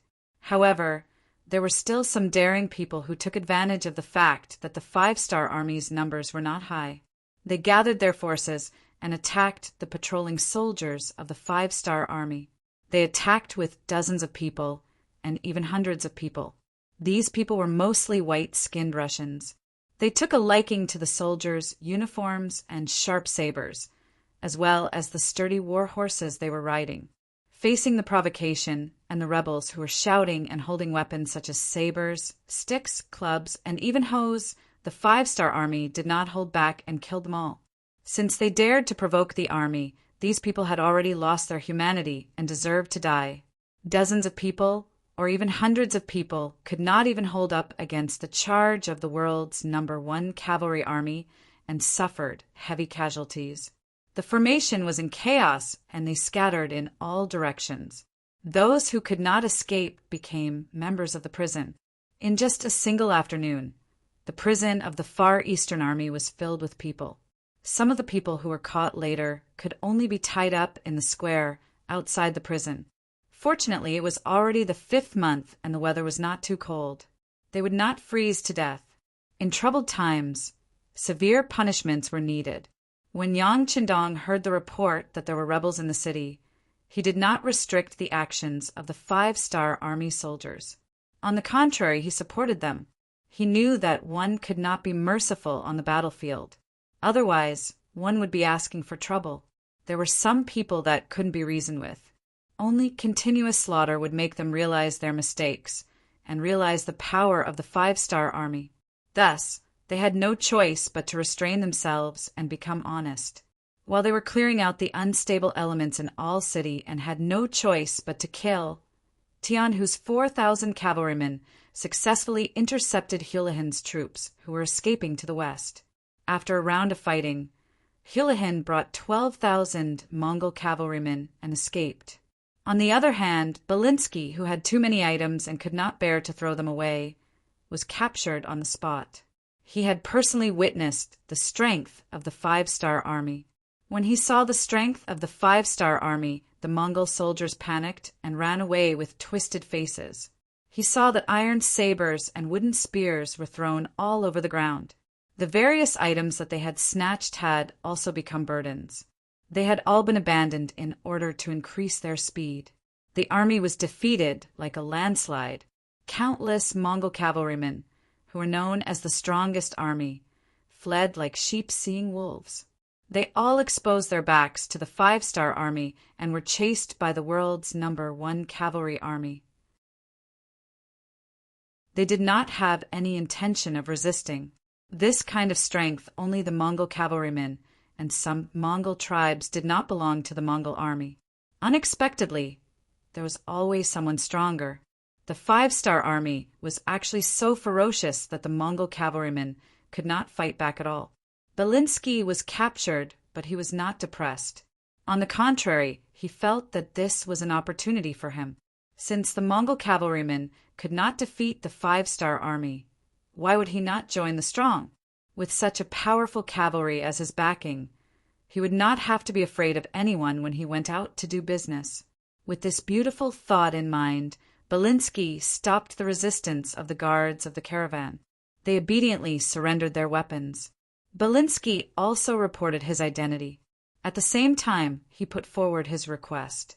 He wanted to see the highest general of the 5-star army here. He had some information to report. Tian, who saw that Belinsky seemed like someone important. He also thought about how his teacher had just arrived and needed to understand the situation here through various channels.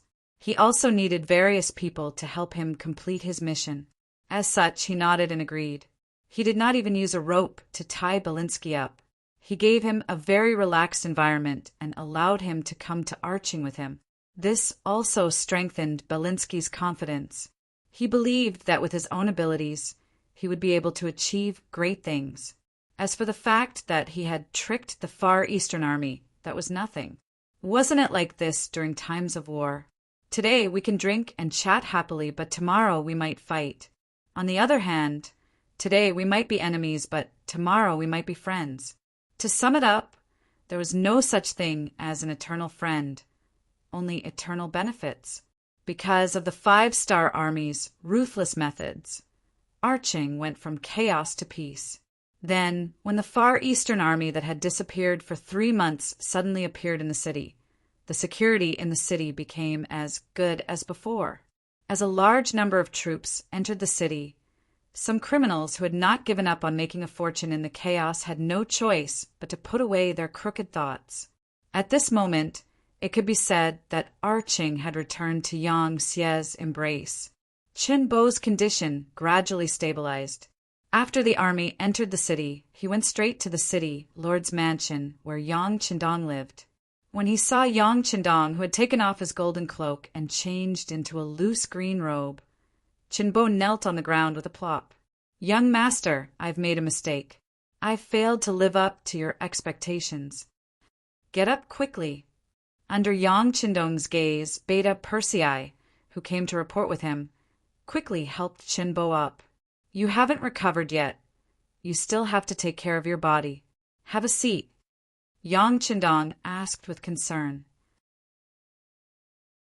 Although the arching incident was lost because of Tang Sheng's rebellion, Qin Bo, who was both the commander and the governor, also had an unshirkable leadership responsibility, as well as the responsibility of not knowing what was right and what was wrong.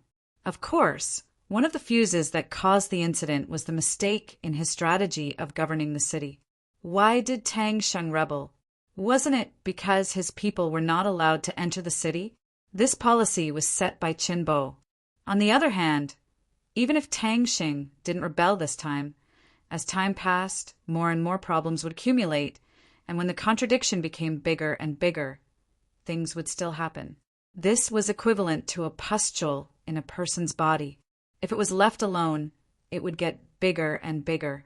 It was better to squeeze it out and make it healthier. Qin Bo, who was sitting in the chair, had a guilty look on his face. In the past few years, the Far Eastern province had received a lot of supplies from Yangxia.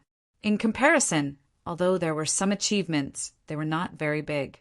The rebellion this time was equivalent to erasing all of the previous achievements. He was even prepared to be removed from his position or even convicted. Even though Qin Bo was sitting on a chair, he still lowered his head as if he was in the wrong. Seeing this, Yang Qindong shook his head and said, "Qin Bo, you can be considered an old man who has been following me for a long time. Back then, when you and Wu Sheng cooperated, you had such great chemistry. No matter what mission was given to you, you could complete it very well. This young master also has high hopes for you.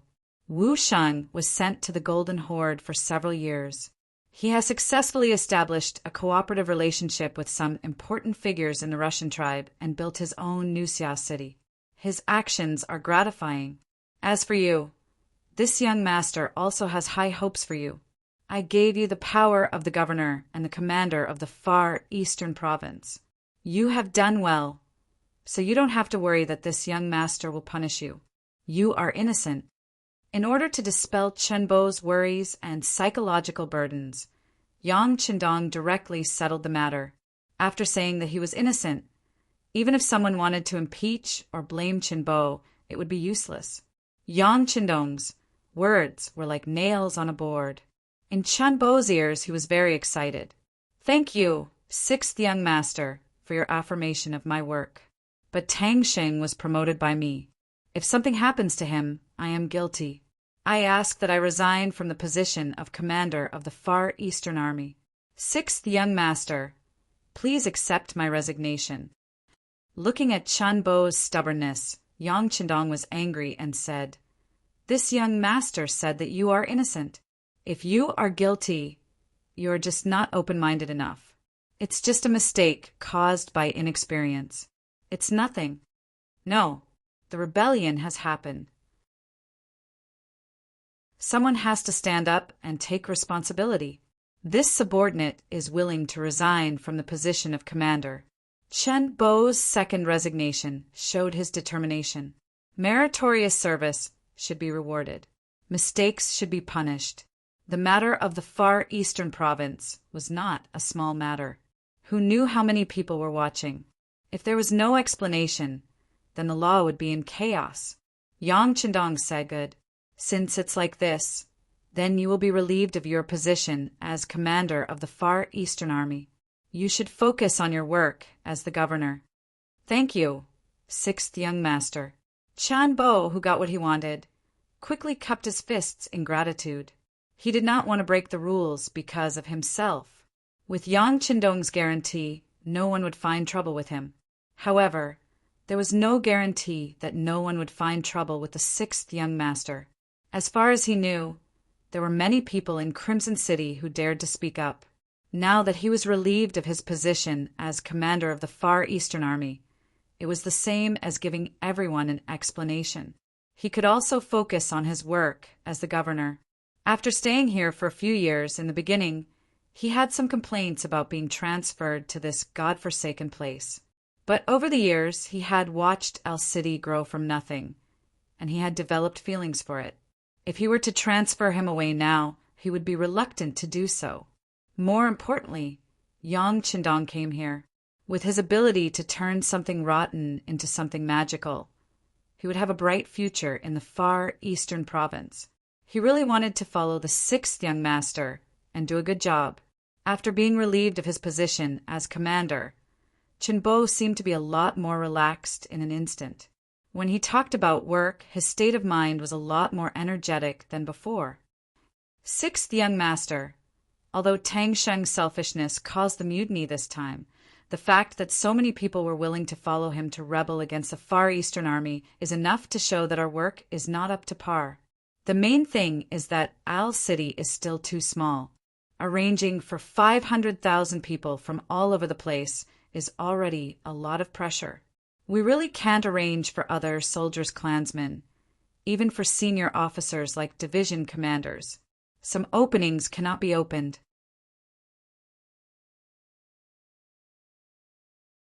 Chapter 1394. Yang Qindong stood at the side and listened attentively. From time to time, he would nod his head to show that he understood Chen Bo's previous actions. When the other party was almost done, he asked, "Previously, I asked the Far Eastern Army to reclaim the wasteland. How is it going?" Speaking of wasteland, Chen Bo immediately perked up. "Sixth young master, according to your instructions, this is what we've been doing during this period of time. With the efforts of 500,000 people, we've reclaimed a total of 20 million mu of land in the past 5 years. The land here is really fertile, although it's affected by the weather and can't be compared to the south of the Great Ming Dynasty, where we can harvest twice or even thrice a year. The yield of crops here is very high, and the taste of the crops is also very fragrant. The Far Eastern region had black soil and was very suitable for planting crops. Just like in the future, the 3 eastern provinces became the base for producing crops because of this reason." Hearing that 20 million mu of land had already been reclaimed, Yang Qindong nodded heavily. "Not bad. Your work is still very effective." Finally being praised, Chen Bo's expression became a little better. At least he wasn't completely useless. At least he didn't let down the work he had done for the past few years. Right this time, the Mongolian cavalry suddenly appeared. Has the food been hidden properly? Yang Qindong suddenly thought of a very important question. Next, he wanted to develop the Far Eastern region. This wasn't just because of the bet he made with Yumian. Most importantly, this was an important chess piece for him to enter Europe through the land route. He couldn't afford to make any mistakes. Therefore, he decided to personally set up the troops here to establish a solid bridge to enter Europe. It's all hidden. Only the commanders and I of the Guard Regiment know the location. Even the other commanders don't know. you know that the soldiers of the Guard Regiment are all Han Chinese. Most of them are youths from Crimson City. Some of them are from the Cold Front. They are all trustworthy. This time the food is intact. This is enough to prove everything. Good, this matter is well done. If one wanted to develop a place, they had to solve the problem of their stomachs first. If one couldn't even fill their stomachs, how could they talk about development? How about this? Take out all the food. Next, whether it is building a city or repairing roads, we will need a lot of able-bodied men, and able-bodied men can eat the most. Hearing that the food was fine, Yang Qindong breathed a sigh of relief. At the same time, he felt more confident. Build a city? Qinbo was stunned. This was the first time he had heard of such a thing. Yang Qindong smiled and nodded. That's right. If we want to develop the Far Eastern region, just one Al city isn't enough. These 2 days, I also looked at the terrain here. Although the city can still be expanded, it's very limited due to geographical reasons. Since that's the case, it's better to build a few more cities. Only in this way can we arrange more people in the city and solve the worries of the soldiers. Only with a unified mindset can we be motivated and quickly develop the Far Eastern region so that this place can finally reach a state of self-sufficiency. After saying this, Yang Qindong seemed to have thought of something. He sighed and said, Qinbo, the importance of the Far Eastern region is far more important than you think. In the future, this place will become an important strategic location like Biani City. In the future, if we expand from here to the west, it's definitely impossible to rely on external logistical support. Therefore, building a strong logistical foundation here is the most important thing right now. It can be said that the prosperity of the Far Eastern region is directly related to how big the blades of the 5-star army can expand in the future. Hearing that the Far Eastern region was so important, Qinbo was shocked. He originally thought that Yang Qindong had his eyes on this place because it was sparsely populated and could become a new granary for Yangxia. Therefore, he put all his focus on reclaiming wastelands. But now, after hearing this idea, he realized that his vision was still too limited and his thinking was too petty. Yang Qindong saw Qinbo's shocked expression and understood. He sighed again and said, Calculating the time, Wu Sheng has been in the Golden Horde for 7 years. The reason why he hasn't been transferred back is to wait for the right time to let him, this chess piece, display his greatest power. And if we only manage the territory in the Far East, then wouldn't his efforts over the past few years have been in vain? I see. Qinbo finally understood that the construction and development of the Far Eastern region wasn't done on a whim by the 6th young master. It was planned as early as 7 years ago or even earlier. Yang Qindong felt that there were some things that could be said more seriously today, so he looked at Qinbo and asked with a serious expression, Qinbo, the 5-star army's territory is already big enough, so why are we still expanding? I'm sure the people below must have a lot of opinions about this. Qinbo didn't want to talk at first, but looking at Yang Qindong's serious expression, he could only bite the bullet and say, The people below have some opinions, but it's not the majority. There are still more people who like to work with the 6th young master, especially some young people. They still want to build military achievements and are afraid that there won't be any more wars to fight. Wouldn't their years of training be useless in the end? Yang Qindong laughed when he heard Qinbo's explanation. Young people wanted to build their careers, so they naturally wanted to participate in wars. Only then would they have a chance. But other than them, there were probably more people who didn't want to continue fighting. After all, peace was what everyone wanted. Other than a few extreme people, no one wanted war to happen. If it was possible, why would Yang Qindong want to start a war? He wanted to be with his wife and children, and it would be great to have a family reunion. But reality didn't allow him to do so. This was because he wasn't sure how long Yangxia could maintain her glory. In history, the great Ming dynasty was the center of the world. Other than the land of the great Ming dynasty, the other places were just barren lands. The things of the great Ming dynasty were the best, and the people of the great Ming dynasty were the most advanced race.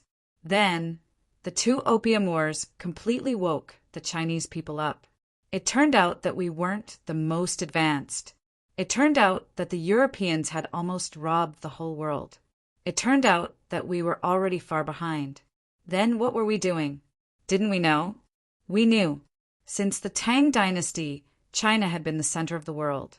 During the Song dynasty, the southeast coast was full of Arab merchant ships. At that time, the Song dynasty had begun to transform from a primitive natural economy to a market economy. It was even more so during the Zhou Ming dynasty. When Zheng he went to the Western Ocean, who didn't admire him? Many countries were proud to be able to pay tribute to the great Ming dynasty. But that was it. When the great Ming dynasty entered the Yingzong dynasty, it was equivalent to entering the middle of the Ming dynasty. After that, it was a downward slope. In the end, it was covered by history and was ruled by a group of Tatars who only had millions of people. How sad it was to think about it. If Yang Qindong stopped now, he couldn't guarantee that his descendants wouldn't be destroyed one day and they wouldn't be ruled by other foreign races. In order for that day to not appear, he had to work harder now. For example, when the world was unified and the Han people became the rulers, even if his descendants failed to live up to expectations and lost the world, the people who could replace them would definitely be Han people. It could be considered as meat rotting in a pot. Not many people could understand his thoughts because they had never experienced it before, so they couldn't think of it. Yang Qindong was different. History had already told him everything. When he was young, he had thought that if one day he had the ability, he would definitely let those foreign races know that the nobility of the Han people was not to be blasphemed. He would also not forgive those people for their actions. He could not forgive the foreign races for invading China when it was declining. He could not forgive the tolerance of China for being used as an opportunity for them to make a comeback. He couldn't forgive them for leaving behind a mess every time they came and left. He could not forgive their betrayal, their despicable actions that were worse than pigs and dogs as early as the era of Confucius. Zhuang Han was forced to the brink of destruction by the warhounds. The western capital Chang and fell, and King Ping moved the capital to Luoyang, barely surviving the crisis. It was in that year that countless Chinese women were humiliated by the barbarians. Their blood was stained with tears, and their corpses were a warning to us, warning us not to be merciful to the foreign races. The results of the Spring and Autumn War. Taking advantage of the internal divisions of China, the Xiongnu flourished and led the barbarians to invade China. They burned, killed, and plundered, committing all kinds of crimes. This blood debt had been settled for many years, so it was time to settle it. And this settlement work would be completed by him. As for those who said that he was militaristic, that he killed people like scything flax, that he ostracized the foreign races, that he didn't have the magnanimity of a large country, that he didn't have a broad mind, that was up to them. Yang Qindong had his own principles, and now that he had the ability, he had to do everything he wanted to do. He had to do it to the best of his ability, to the extreme. Chunbo left in the end. He was removed from his position as the commander of the Far Eastern Army, but there was no bitterness on his face. On the contrary, he was excited by Yang Qindong's words about developing the Far Eastern region, because this proved that his time had come. 2 days later, Tian, who won the battle and brought the captive Mongolian cavalry and Belinsky's caravan to Al City. Chunbo knew about Belinsky. This person had a good head for business, and his business was very big. In the past Al City, he could be considered one of the top merchants. Of course, he would not forget that it was this person who instigated the 4th Division's commander, Tang Sheng, to attack the Far Eastern Army. Now that he heard that this person had been captured, he quickly went to find Yang Qindong. He wanted this person to die and take revenge for the thousands of soldiers who had sacrificed themselves.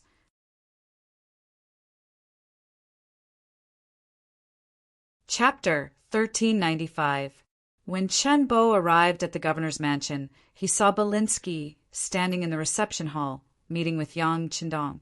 Yang Qindong sat high above and looked at Belinsky with great interest. He was the only one standing in the middle of the field.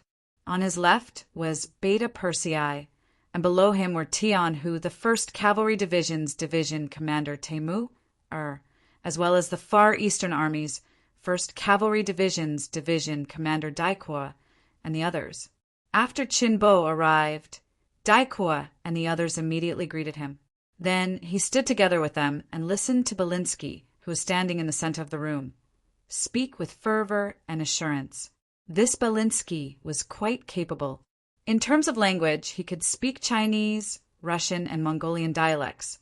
At this moment, he was speaking very fluent Chinese, which did not sound awkward, about some of the strange stories in Siberia and some of the things he had encountered in the mountains.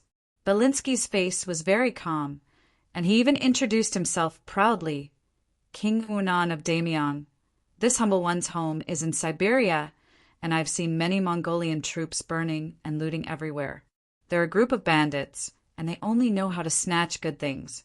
Of course, in their eyes, anything that is useful is a good thing. They really look like they haven't seen the world. When he was working with the Mongolian army, his words were full of flattery. He said things like the Mongolian army was the strongest army in the world, and the Mongolians were the noblest people in the world. However, when it came to belittling them, he did not give them any face at all. Those who did not know would think that he had a deep grudge with the Mongolian army. In fact, in the entire Siberia, Hulahin is not the only Mongolian cavalry. As far as this humble one knows, there are 7 or 8 other forces of different sizes. The only difference is that, compared to Hulahin, they're poorer and weaker. Apart from that, there are also a few native Russian tribes. Some of them have become quite powerful and have their own protection teams. If it weren't for the fact that they lack weapons and battle experience, they wouldn't be much weaker than the Mongolian cavalry in terms of numbers. Respected King Hunan of Damyang. This humble one can contact these people, and we've done business with them in the past, so we have some friendship. As long as you give the order, this humble one can bring your greetings to them. I'm sure that at that time, everyone can form an alliance to deal with the Mongolian cavalry. Honorable King Hunan of the great Ming dynasty, this lowly one has traveled to various places as a merchant. I am very clear about where there are small paths and where there is a main road through which an army can march. If your majesty needs, this lowly one can present a self-drawn map at any time. It will certainly play a big role in your majesty's control of the situation there in the future. Respected King Hunan of Damyang, this humble one, Belinsky, was like a long-tongued woman who didn't know what fatigue was. He kept his mouth open for more than an hour, to the point that his saliva was flying everywhere and his lips were starting to crack. Finally, he shut his mouth. Perhaps there were still some things that he hadn't said, but based on his experience, he had already said a lot. This was enough to please this young Bognam of Gojoseon. As for taking out everything in his heart, only a fool would do such a thing. Since the two of them were working together, he had to keep some trump cards. Otherwise, how could he fight for the initiative in the future? Seeing that Belinsky had finally shut his mouth, Yang Qindong smiled and nodded with satisfaction. Then he looked at Ba Daojiang and said, "Take him away. He's tired. Don't let him talk too much. Let him draw out the map of Siberia that he knows." "Yes," Ba Daojiang replied. He had already seen the meaning in Yang Qindong's eyes. He had to properly entertain this foreign profiteer and dig out all the things in his head. At the very least, he had to make sure that he wouldn't cooperate. Under all kinds of torture, he wasn't worried that he wouldn't open his mouth. Ba Daojiang agreed, but Belinsky didn't understand. He raised his right hand and shouted, "Wait, respected King Hunan of Damyang, you haven't said how we should cooperate." "Cooperate? Why should we cooperate?" Yang Qindong laughed as if he had heard the funniest joke in the world. "You don't want to cooperate? If you don't cooperate, why should I draw a map for you?" A trace of panic appeared on Belinsky's face. When he was talking about himself, he didn't say where he came from, but Perhaps this was his true thought. In his heart, he did not respect Yang Qindong that much. It was only because the situation was not as good as Yang Qindong that he had to say this. You know how to draw a map. Seeing that Belinsky still wanted to make a fair deal with him at this time, Yang Qindong laughed loudly. He was confident that after Ba Daojiang made his move, the other party would soon know why the flowers were so red. At that time, he would say what he knew, and those who didn't, he would talk nonsense. Yang Qindong's eyes revealed a look of disdain.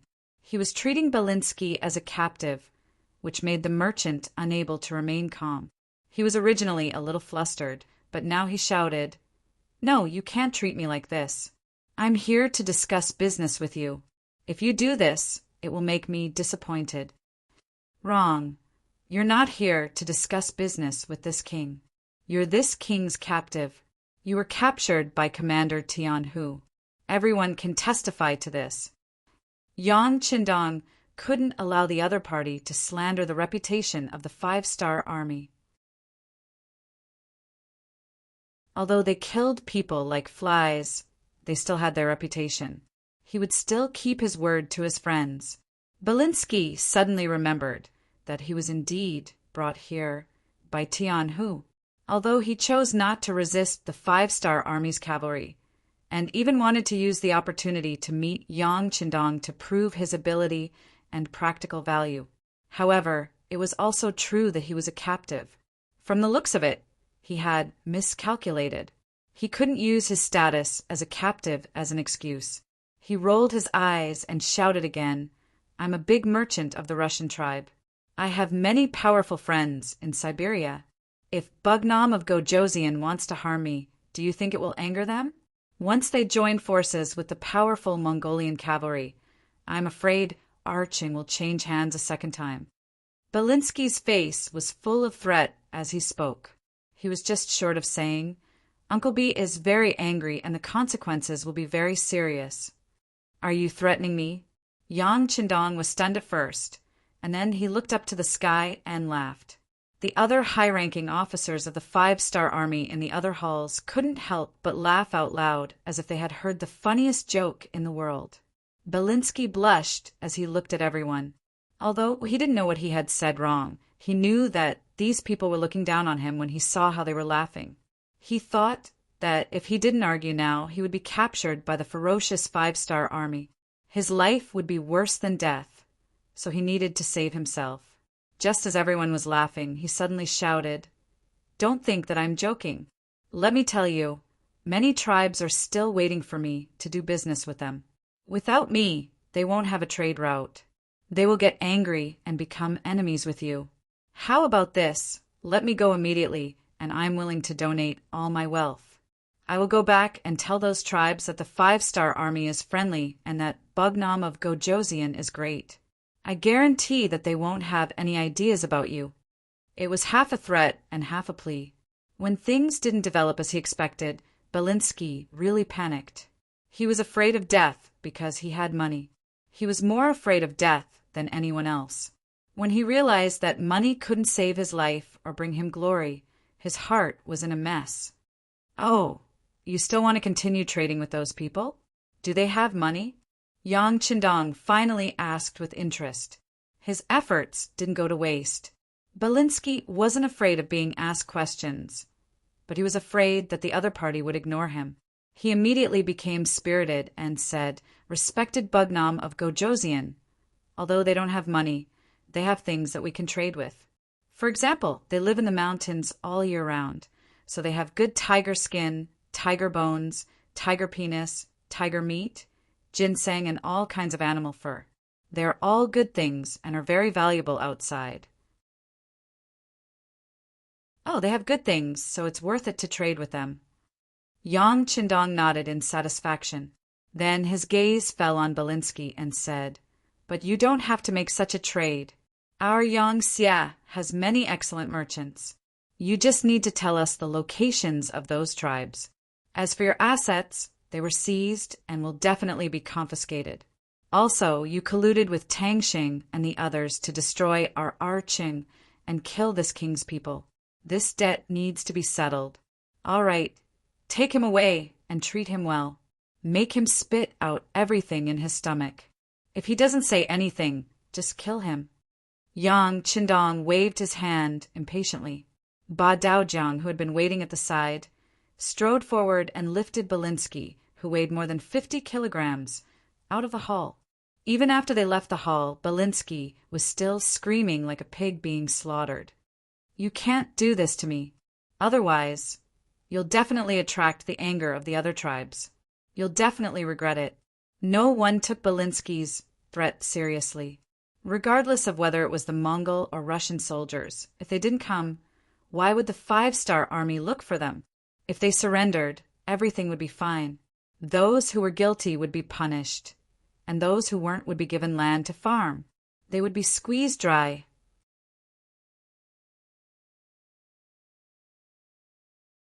Chapter 1396. Thank you to Moral Student 609, Ji Pingan, and Blazing Flame for their monthly votes. Thank you to Longzi. Over the years, who had the 5-star army feared on the battlefield. After Belinsky was taken away, the hall became much quieter. However, seeing the excitement on the faces of Chen Bo and the others, it was clear that they were happy to treat someone who had brought disaster to the Far Eastern Army like this. Taking advantage of this opportunity, Yang Qindong also decided to talk about the problems of merchants. Before, the Far Eastern province had been busy with two things. One was building a city, and the other was reclaiming land. As for the matter of merchants, it had been ignored. This was not to say that merchants were not important, but before they had a place to live and food to fill their stomachs, who would have time to do business? With a light cough, Yang Qindong shifted everyone's attention to himself. He said, "Without agriculture, there is no stability, and without merchants, there is no wealth." This king does not need to say more. Everyone knows this. If the Far Eastern province wants to become powerful, it cannot avoid using trade routes. Later, this king will send a telegram to encourage some Yangtze merchants to come and develop here. When the time comes, everyone will have to cooperate. Understood? Yes. Yang Qindong's words were equivalent to an order. Everyone nodded in agreement. In this era, merchants were not looked down upon. They were seen as people who reaped without sowing, and scrupulous merchants were what people generally thought of them. Yang Qindong did not agree with this point of view.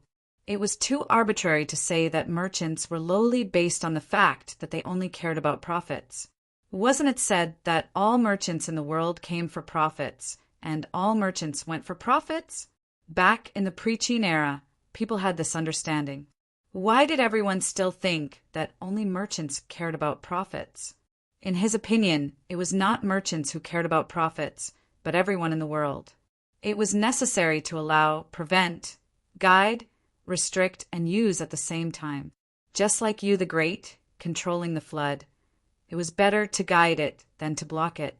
We can develop commerce, we can develop industry, we can liberate the productive forces, we can liberate the mind and everything that can be liberated.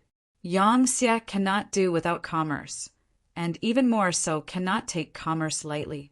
On the contrary, commerce and agriculture should be placed on the same level of importance. The only difference was that it was based on agriculture and focused on commerce. For the places that we can't go for the time being, we can let the merchants be the vanguard. Through the merchants, we can control everything in those countries, and we can control everything in the merchants. Some people would think that capturing captives and serving the corvée is inhumane, not benevolent and righteous enough, and not enough to show the demeanor of Yangtze. In the face of these doubts, Yang Qindong threw them aside for the time being. Innovation meant that he had to go through a process from not understanding to understanding. In this process, he did not intend to listen to other people's opinions. In his mind, there were too many successful experiences of the later generations. He just needed to use them and did not need to prove them. Since that was the case, why would he need to listen to other people's opinions that were not correct? With the momentum of his own words, Yang Qindong passed the decision to develop the Far Eastern region in the future. This was the benefit of him building his own empire. If he believed that something was right, then there was no need to discuss it with others, and there was no need to listen to other people's opinions. Usually, only the founding emperor could enjoy this kind of treatment. Even in the second generation, it was difficult to do things so happily. From time to time, there would be people who would use the ancestral rules and regulations to stop the wise ruler from doing things that would benefit the people and the country. The matter of the merchants was put aside for now. When the real merchants came, Yang Qindong would have a good talk with them. Not only did he need the merchants to pay more taxes, he also needed to understand the situation of the various forces in Siberia through these merchants. He believed that they would definitely surprise him. After Belinsky was taken away, Yang Qindong got someone to bring over a sand table while everyone was still around. He brought up the matter of building a city and building a road that he had discussed with Chen Bo, pointing at the sand table. Yang Qindong said loudly, "Considering the Far Eastern region's vast territory and sparse population, it is impossible to completely control this place with just arching. This king has decided that apart from arching, we will first build 4 cities. They will be in Ding City in the northeast of Mount Aloy. That will become the core of the Far Eastern region's northeast. After the city is built, we will use it as a starting point to develop it. It can also become the granary of the Far Eastern region and provide all kinds of food. Build a Han city south of Arching, which is near the Stanov Mountains, outer Shingan Mountains. It will be a huge transit station that will be responsible for the future communication between the Far Eastern region and the Han. Build Tongbei City south of the Han City by the Urguna River near the present Mo. It will be an important hub that connects the 3 eastern provinces. In the future, the resources sent from the Yangtze provinces will all pass through here. It will be more convenient and faster, and it will also reduce the losses on the road. Build Alei City west of Arching in the upper Yansk Mountains. It will be the front line of the military and constantly monitor the various weapons factions in Siberia. Once they have any intentions, it will become the western gate to prevent them from sending troops to the Far Eastern region. This will ensure the safety of the rear and allow for peace of mind. After pointing at the 4 places, Yang Qindong put down the baton in his hand and looked at everyone present. Choosing these 4 places wasn't just because of Yang Qindong's whim. It was a combination of distance, geographical location, mineral resources, water sources, and whether the surrounding land was flat or not. It was based on the development of the Far Eastern region in the future. It wasn't an exaggeration to say that even if there was a fake beast, it would be impossible to find a more suitable place. No objections. Everyone shook their heads and said. Among them, except for Chen Bo, who had experience in governing a place, the others were all generals. They only knew that wherever Yang Qindong pointed, they would fight there. Good, then it's decided. Yang Qindong also knew that talking too much about this topic was like playing the lute to a cow, so he simply decided to be direct. After choosing the location, it was time to arrange the manpower. During the Zhou Ming dynasty, there was no so-called industry and technology was not developed. Many things needed a large number of people to complete. For a huge project like building a city, it was unknown how much labor was needed to complete it. For example, in the previous Al city, there were 500,000 Yangtze citizens and tens of thousands of Far Eastern army soldiers in the city. It only took them a year to build the outline of the city. When the city had a scale, it was already a few years later. Labor was indispensable in building a city. The more, the better. The great man, Grandpa Mao, once said that there was strength in numbers. This also explained why it was easier to do things with more people.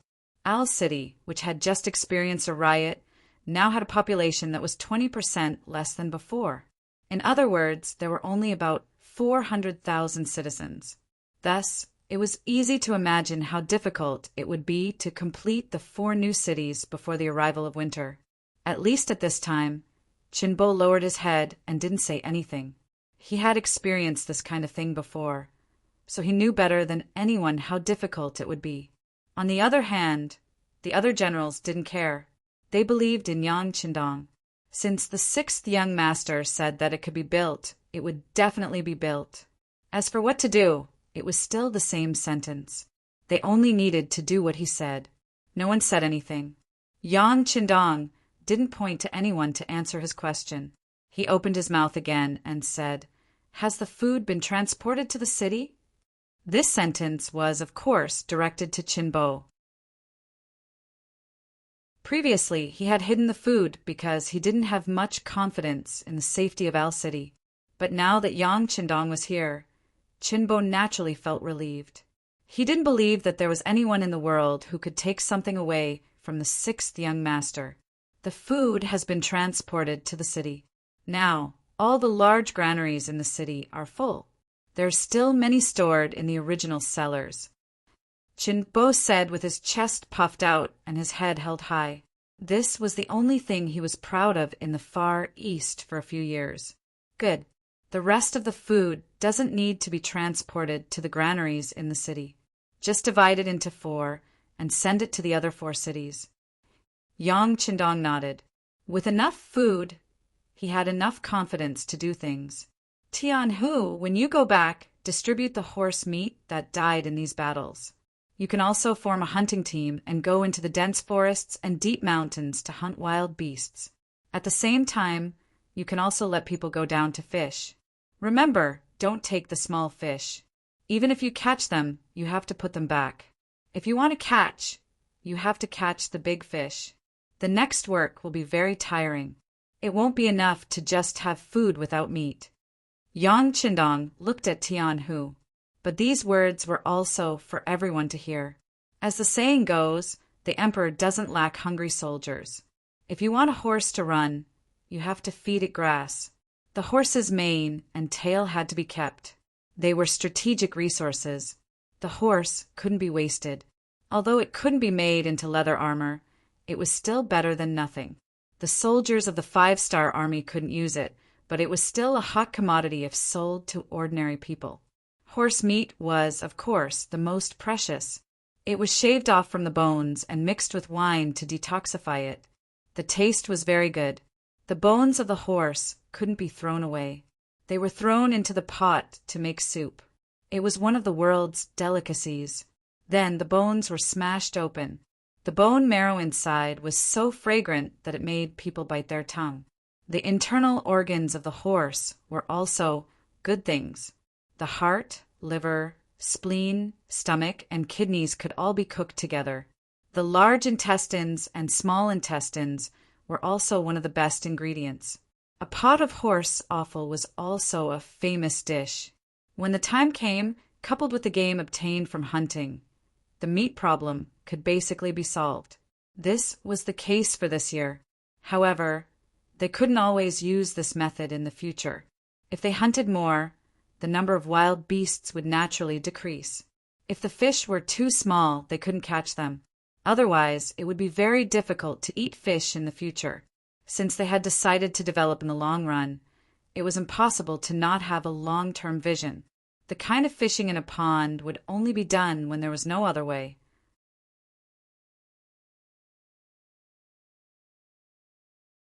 Chapter 1397. After the food problem was solved, Yang Qindong's next speech revolved around 3 major points. First, build 4 cities to ensure that everyone could live in the cities and have their own houses to keep warm before the winter snowfall. Second, build roads. The roads between the 5 cities, including Archeng, had to be built so that 3 carriages could pass side by side without congestion. Only in this way could they ensure the smooth flow of information and ensure that if one side was in trouble, there would be reinforcements from all sides. Third, continue to cultivate wastelands. The commander of the new Second Army that followed Yang Qindong not only escorted a large amount of supplies and tens of thousands of soldiers, but also millions of Yangtze's people. The more people there were, the more food they needed. If there wasn't enough land, they wouldn't even be able to solve the problem of food and clothing. How could they talk about development? It should be mentioned here that the Ming dynasty still hadn't completely solved the problem of the people's bellies. This wasn't because they didn't work hard, but because the difference between the output of the land and the food that the people needed was too big. For example, in the current Great Ming Dynasty, other than potatoes, 1 mu of land could only produce a little more than 1 dan of grain per year. But how much grain could an ordinary young man eat in a year? A full 5 dan. In other words, 5 mu of land was needed to feed a young man. In this way, it would be strange if there wasn't enough grain to eat. Often, people would only be half full. This was also the reason why people at that time always looked sallow and emaciated. In contrast, the reason why Yangtze didn't lack grain was because the land was large enough. Compared to their small population, the proportion of land was still very high. Secondly, they had high-yield crops like potatoes, sweet potatoes, and corn. These crops could easily produce 7 to 8 dan, 10 dan, or even 20 dan of grain per year. The emergence of these crops greatly alleviated the problem of Yangtze's lack of grain. Not only that, they could also be sold to the outside world. This was all because they had a good foundation. In addition, Yangtze had built many greenhouses. Even in winter, there were still vegetables to eat. This made many Yangtze territories no longer have the concept of no vegetables in winter. Naturally, food was not a problem. Yang Qindong proposed 3 general directions and began to arrange the work. As the governor of the Far Eastern region, Chenbo was naturally responsible for the construction of the 4 cities. Tian, whose first cavalry army, was responsible for the defense of the battlefront, hunting in the forest and fishing in the water. In short, he was responsible for the supply of meat. The new Second Army's 1st Cavalry Army was responsible for the reclamation of the land and the construction of winter greenhouses. Yang Qindong would personally oversee the construction of the roads. He also wanted to take advantage of the time when the roads were being repaired to take a look at the mines and minerals in the area. He wanted to prepare the raw materials for the construction of the factories in the future. After the meeting, everyone received their tasks and began to get busy. At the same time, the first batch of laborers was brought to the 4 cities in batches. Chun Bo personally led them, and the Far Eastern Army soldiers were responsible for escorting them to the 4 cities. These laborers were mainly Mongolian captives. Other than that, there were also soldiers from the Far Eastern Army's 4th Cavalry Division. They had followed Tang Sheng onto the wrong path, and now it was time for them to redeem themselves. There were also people like Qi Wu, Zhang Mian, and Li Dei who had joined Tang Sheng later on. It must be said that they had been wronged. They had made the wrong choice at the last moment, and now they had become criminals. They needed to serve in the military and return to their original identities. Other than these laborers, Yang Qindong also allowed the people of the Far Eastern region and the various tribes to participate. As long as they worked, whether it was building cities, repairing roads, or reclaiming land, they would receive corresponding rewards. After that, they would use the Chinese currency printed by Yangtze to buy food and daily necessities from the 5 cities. These people could also apply to join the Yang faction, but they needed to apply in advance. After that, their performance would depend on their performance. If they proved that there were no problems within 3 months to half a year, they would be issued a special identity certificate issued by the Yang faction. With this certificate, they would be considered good citizens, mobilizing the people and making them work for one's own use. This was the successful experience of the later generations. However, it was still a first, and once the news came out, it attracted a lot of discussion and influence. As long as the people lived under the leadership of any faction, they would need to serve in the military. It's free labor, just because it's your job. If they did not perform well during this period, they would be scolded and beaten. This was regarded as a matter of course by the people. In the Yangtze faction, not only was this exempted, but if you were willing to work, you could also receive a high wage. Some people calculated that if 2 people in a family of 5 were willing to work to earn wages, then they would be able to support the family and ensure that the 5 of them would not starve. If 3 people were willing to work, then they would be able to eat their fill and wear warm clothes. Although it was still far from a well-off life, it was still considered an ordinary family. At the end of the year, there would still be some savings. Therefore, when this policy began to spread, especially by the local people like Nikolai who supported the five-star army, more and more Russian people who were hiding in the mountains began to come out and rush to the nearest Yangtze city. Never underestimate the power of the people. Especially under Yang Qindong's proposal, all the labor paid would not be calculated by the day, nor by the month, but by the value of the labor. In other words, the people who could work would earn more, and the people who could not work would earn less. A contract responsibility system was implemented. In this way, the enthusiasm of the people was greatly aroused.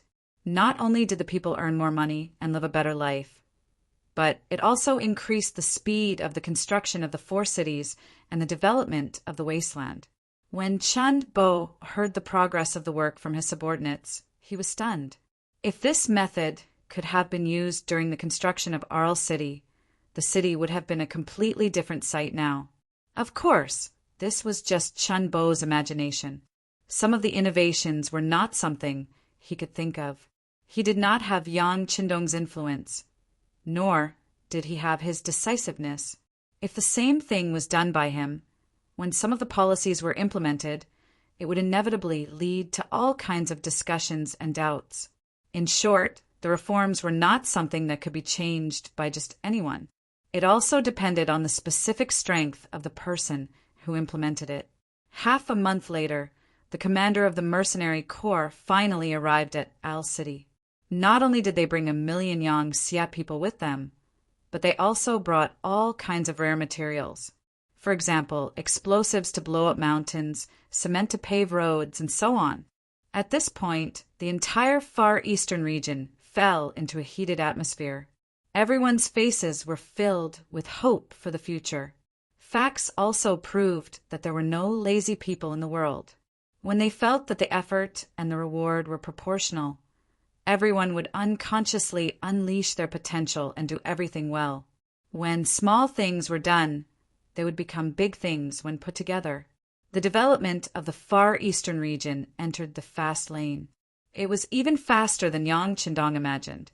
Not only did the people of the Far Eastern region respond positively, but the tribes hiding in the mountains also came out. Even the people of Siberia who heard the news crossed thousands of mountains and rivers to come here.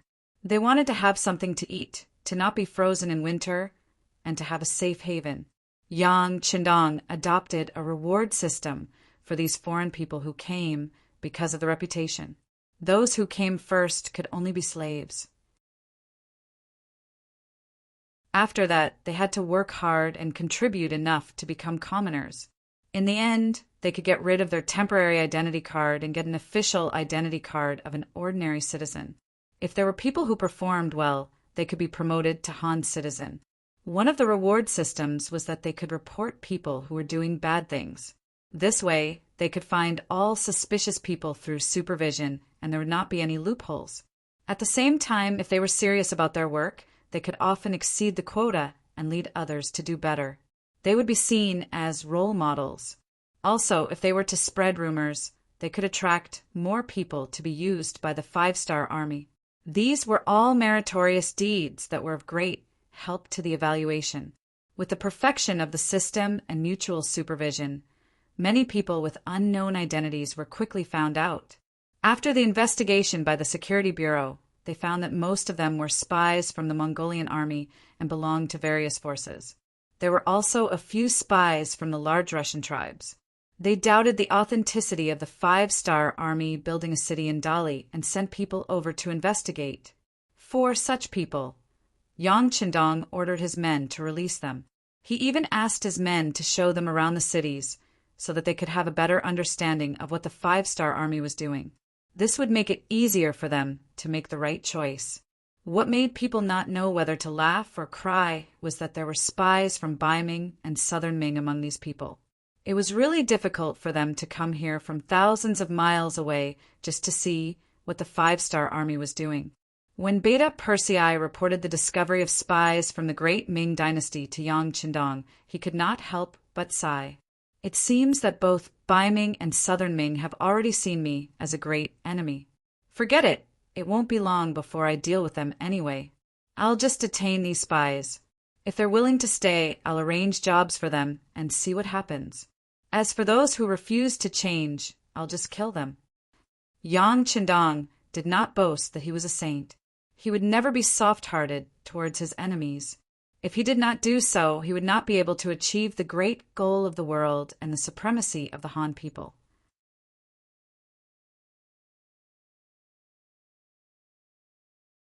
Chapter 1398. Thank you, Moral Student 609. Yuan Zinan's monthly votes and rewards. Longzi thanks you. The work in the Far East region was in full swing. The results were much faster than the original plan, and all the work was progressing at a high speed. Compared to the changes in the Far East region, under the leadership of Tiger's Man and Yumian, the mining work had already started after spring. Because they had already investigated and knew the approximate location of the mines, the mining work went very smoothly. A large amount of the resources needed by the Yangtze were mined. Other than a portion left in the first city, the rest were sent to Chichen City for effective use. The battle in the Li region also achieved some results. The most important thing was taking down Yi Erqiang's tribe. The newly established New Five armies had also received a public call from Yang Qindong to praise them. The first army, led by Bai Shuang, also turned a small victory into a big victory in the Li region. After Prime Minister Ali Pu was captured by the intelligence department of the Five-Star Army, King Baolide felt that he couldn't do anything by himself. In the end, he made a difficult choice. He submitted to the Timur Empire, which was far away from them, and requested for them to send troops to help him. The actions of the Five-Star Army had already attracted the attention of the Timur Empire, especially after the new Five-Star Army took down the Yerqiang tribe and sent troops to the Yusang region. Although they hadn't really fought from the direction of the troops, a huge battle was unavoidable. Without the lips, the teeth would feel cold. Even if it was to ensure his own safety, the Timur Empire couldn't watch the Five-Star Army grow stronger. At this moment, the actions of the Five-Star Army were very similar to their ancestors. Genghis Khan and his descendants attacked and occupied one after another. In the end, the land was so big that people didn't dare to look at it directly. Their territory spanned from the Irtysh River in the west to the Sea of Okhotsk in the east. In the east, they owned the northeastern part of the Korean peninsula.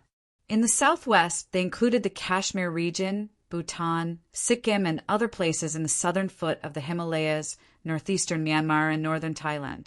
They swept through Russia and Ukraine, reaching Kiev, the current capital of Ukraine, and the Danube River. They destroyed the Germanic army in Hungary and forced their way to Venice in Italy.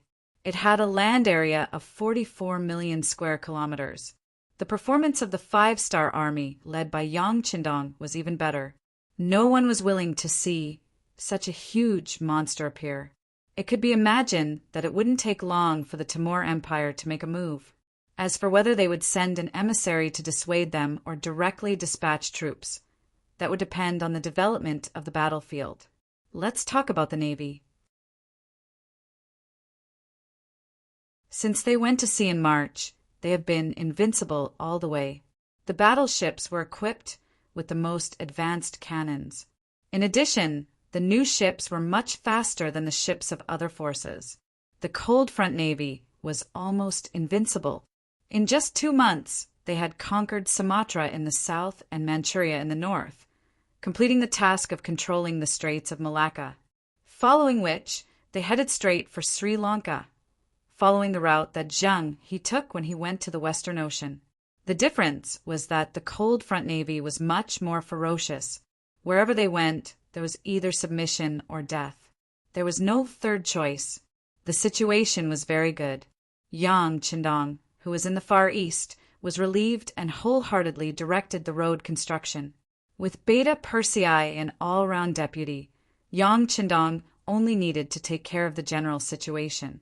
This also gave him more time to look for various minerals. There were some maps in the warehouse that recorded the relevant information. With this, he had already led people to find 3 large mines. Conservatively, one of the iron mines could meet the needs of the Far East for the next 30 years. The rest could also be used to support the armament factory in Chichen City. When the news was sent back to Chichen City, several teams of experts quickly set out. The current armament factory was developing very quickly, resulting in a shortage of resources. If they could really solve the problem of raw materials, it could be imagined that the development of the armament factory would soon reach a new level. Time passed month by month. In the 9th month of 1461 AD, good news kept coming. In the 9th month, the 6th Madam, Luan Xiaoyu, gave birth to Yang Qindong's 2nd son. In the 10th month, Xiao Yuxue gave birth to a son named Yang Jun. A few days later, Dong Xiangxiang gave birth to a daughter named Yang Nuo. In the 11th month, Tuoyu gave birth to a daughter named Yang Ting. Not long after, Sumaner gave birth to a son named Yang Zhao. In the 12th month, another 2,000 gold pieces were added. They were the pure daughter Yang Xian at the beginning of the month and Huyan's daughter Yang Lin at the end of the year. That's right, the year 1461 was considered a bumper harvest year. This bumper harvest did not only refer to the great progress in various aspects of military and local politics, but also the expansion of the royal family. In 3 months, there were 3 more men and 4 more women. It had to be said that Yang Qindong's ability was very good. After staying in Chichen City for a few months and working hard, there was finally a return. The only regret was that Yang Qindong could not rush back. At this time, it was snowing heavily in the Far East. The 4 newly built cities could finally be put to use. Although the city walls had been built in a short period of time, the number of houses in the cities was still a little low. Yang Qindong had no choice but to take out the auditorium that was built first. Although it was a little crowded and noisy, the floor of the auditorium was still warm, which brought a sense of joy to all the foreign people who were temporarily staying here. Since young, they had never stayed in such a warm room before. They didn't even dare to think about it. But now everything had come true. It was no wonder that everyone was so excited. Even when they were squeezed together, no one had any complaints. Including Al City, the appearance of a total of 5 cities brought a ray of warmth to the Far East in the cold winter. After the families of all the soldiers were properly settled, there were no other voices in the army. Especially after Yang Qindong brought up the slogan of making a new contribution. In order to change himself and his family's living conditions, all the soldiers were thinking about one thing, and that was when they could go to war, when they could go to the battlefield, and let them have the opportunity to make contributions and receive rewards. Their fighting spirit was brewing, and they were only waiting for a suitable opportunity to release it. At that time, the fighting spirit of the 5-star army would be unstoppable. The cold winter would pass, and spring would come. At the same time, it brought news from Yang Xie's caravan. The map of the Mongolian army in Siberia had been sent to Yang Qindong. Looking at the 2 cities of Ust Kilima and Greater Ust Koj, Yang Qindong's calm eyes flashed with fighting spirit. After finally finding the 2 main forces of the Mongolian army, Yang Qindong's fist landed on the table. Beta Persei summoned General Tian Hu and General Sherbei for a discussion. 1462 AD, end of the 3rd month. The snow had just started to melt, and white snow could still be seen everywhere. The 5-star army had already gathered in Alei City. Soon after, under the command of General Yang Qindong, nearly 100,000 soldiers set off. They brought enough rations and equipment as they left the city. They wanted to make a name for themselves. After hearing the news that the 5-star army had already set off, many of the foreign race youths who stayed in the 5 cities had yearning, envy, and unshakable determination in their eyes. The treatment of the soldiers of the 5-star army was something that they had witnessed during this period of time. Excellent equipment, generous treatment, lofty status, respected social status, All of these were things that made people jealous and envious. They had also joined the army. In the past, they had worked hard for their tribe, and some had worked hard for the Mongolian army. However, that was because they did not have enough food to eat or warm clothes to wear. How could it be compared to working for the 5-star army? The difference in status and treatment caused the 5-star army soldiers to be filled with a sense of honor, and they were filled with the spirit of a master. One could imagine the spirit and fighting ability of this kind of army. It was not something that the Mongolian soldiers who were just trying to make a living could compare to. This kind of army was naturally very attractive. Regretfully, slaves did not have the right to sign up for the 5-star army. At the very least, they had to be commoners. If there were many people signing up, they would need to be commoners. Just like that, many of the slaves who had just joined Yangtze not long ago lost the chance to join the army. Thinking about the treatment of the 5-star army soldiers and the delicious rice and food that they would occasionally help out in the army, one of the slaves could not help but drool. At the same time, he made up his mind to perform well and become a commoner as soon as possible. This way, he would have a chance to join the 5-star army in the next recruitment. Reward system, good treatment, and social status. These were the changes that Yang Qindong had made to the military system. In a subtle way, it solved the problem of the lack of soldiers. Compared to the other factions who moved for the king and shut up for the country, it was much more practical. Everyone had their own selfish motives. When they were respected and their lives were greatly improved, perhaps they would have more thoughts and their realms would increase. However, if someone did not even have enough food to eat or warm clothes to wear, what was the difference between saying loyalty to the king and serving the country? Even if they said these things, how much could they agree with it in their hearts? If they did not agree, how could they be proactive? Thinking about it, one was to be forced to go to war, and the other was to want to make military contributions and perform well on the battlefield. If these two armies met, what would the result be? Even an idiot would be able to guess who would win and who would lose. Yang Qindong brought the 5-star army with strong fighting spirit and left the Far East region, bringing the envy and yearning of countless people into Siberia. At the end of March, due to the geographical location of Siberia, the weather in Siberia was not as warm as in the south. It was only warm around noon when there was plenty of sunshine. At other times, especially at night, it was still very cold. As the snow melted, the roads became muddy and difficult to walk on.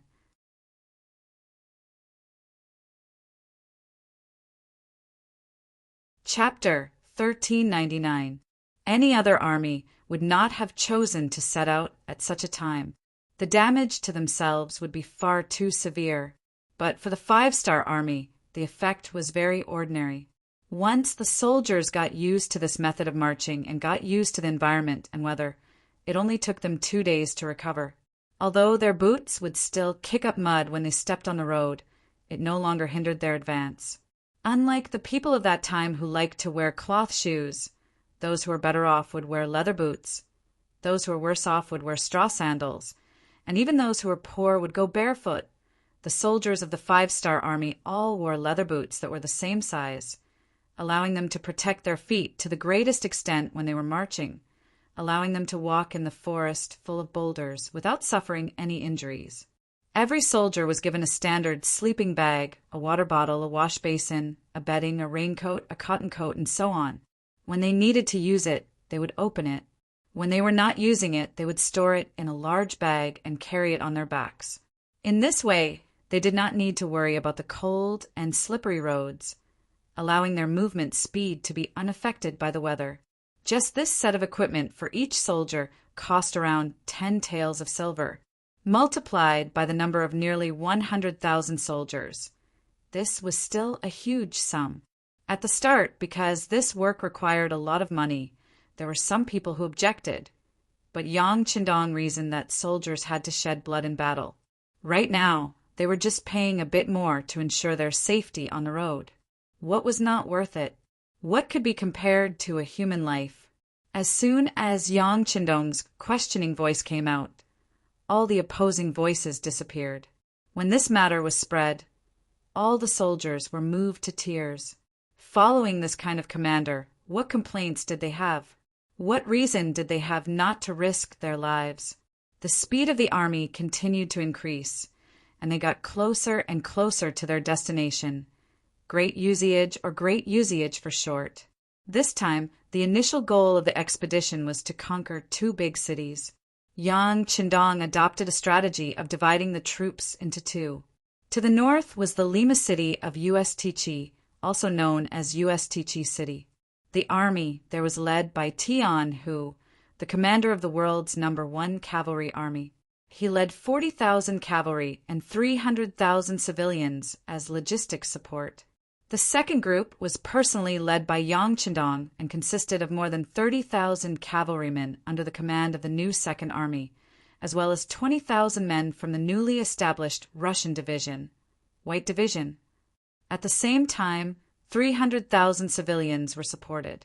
The so-called Foreign Russian Division referred to a foreign army composed of Russians. For example, Nikolai, whom Yang Qindong first met, served in this division. They were the first to join the 5-star army and were infected by everything the other party had done for them. They had a common trait, which was that they were young and strong. They had once been the protectors of their small tribes. Now that Yang Qindong had unified the Far East, building cities, repairing roads, and opening up wastelands, their lives had changed. They could no longer hide like before and could finally walk out in the open, build their homes, and live safe and hopeful lives. As these young guardians, they joined the 5-star army with the support of the patriarchs and elders of their respective clans, all for the sake of fighting for a future for themselves and for the glory of their own clans. Almost every one of them had come with the hopes of their tribes. This made them more eager than anyone else to enter the battlefield and receive better praise. This was also the reason why Yang Qindong had abandoned the gradually forming Far Eastern Army and instead formed this foreign division. It was important to emphasize that the Far Eastern Army was left behind in the Far East for this war. After nearly a year, Chunbo had finally been reinstated and became the commander of the Far Eastern Army. They were left behind to defend the 5 cities and at the same time to supervise the civilians under their rule to not cause trouble, which would allow them to work better. According to Yang Qindong's request, there had to be a village with a population of more than 1,000 people within 200 li of each city. In his mind, it was impossible to rely on only 5 cities to revitalize the entire Far East. The role of the cities was to lead the way, and those villages were the points. In order to make the entire Far East prosperous, there had to be enough people. Speaking of which, the 20,000 foreign troops had performed very well along the way. It was as if they knew their identities and were afraid that they would be looked down upon. They were doing their best to perform at every moment and strive to show their best side so that the great Ming dynasty's martial South King, the grassland's heavenly Khan, would take a good look at them. Maybe one day their performance would be good enough to catch his eye. Then they would walk to the peak of their lives. The result of performing well was that the speed of the army increased. The journey that was originally scheduled to take nearly 2 months was completed in 1 month, which was twice as fast. It was the end of April, and the mountains in sight were covered in a layer of light green. The trees had begun a new cycle of growth, and the grass had also sprouted and stubbornly pulled out of the soil. Great Raven City. The weather continued to warm up, causing the city to emit a trace of vitality. The city gates opened and the bazaar opened. Many merchants walked into the city. Many commoners also began to barter in the most primitive way.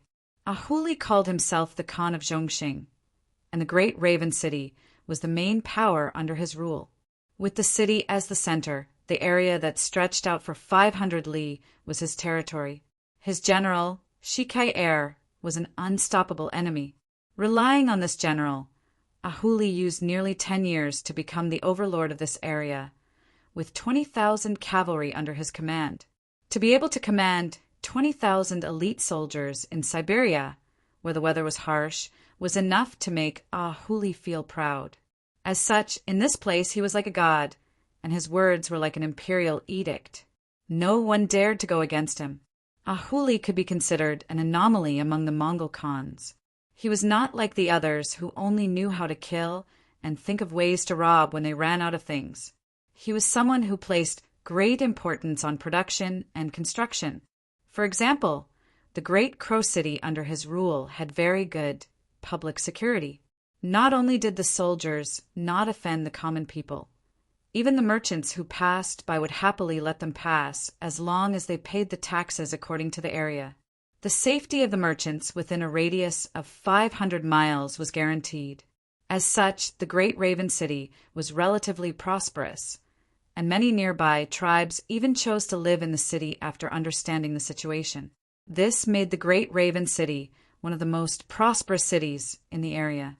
Whenever Ahuli walked out of his residence and saw the bustling scene in the city, he would smile and be in a good mood. "Great Khan, the city is like this because of you. As expected of the Son of the Heavens, you love the people like your own children. You should let us learn from you and imitate you." Seeing that Ahuli was in a good mood, Shikai quickly flattered him with a look of worship. "Ha ha ha."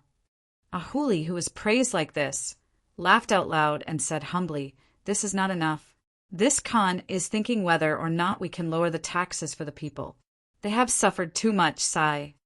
When he heard that the taxes would be reduced, Cycle's expression changed, and his eyes flashed with an inexplicable anger.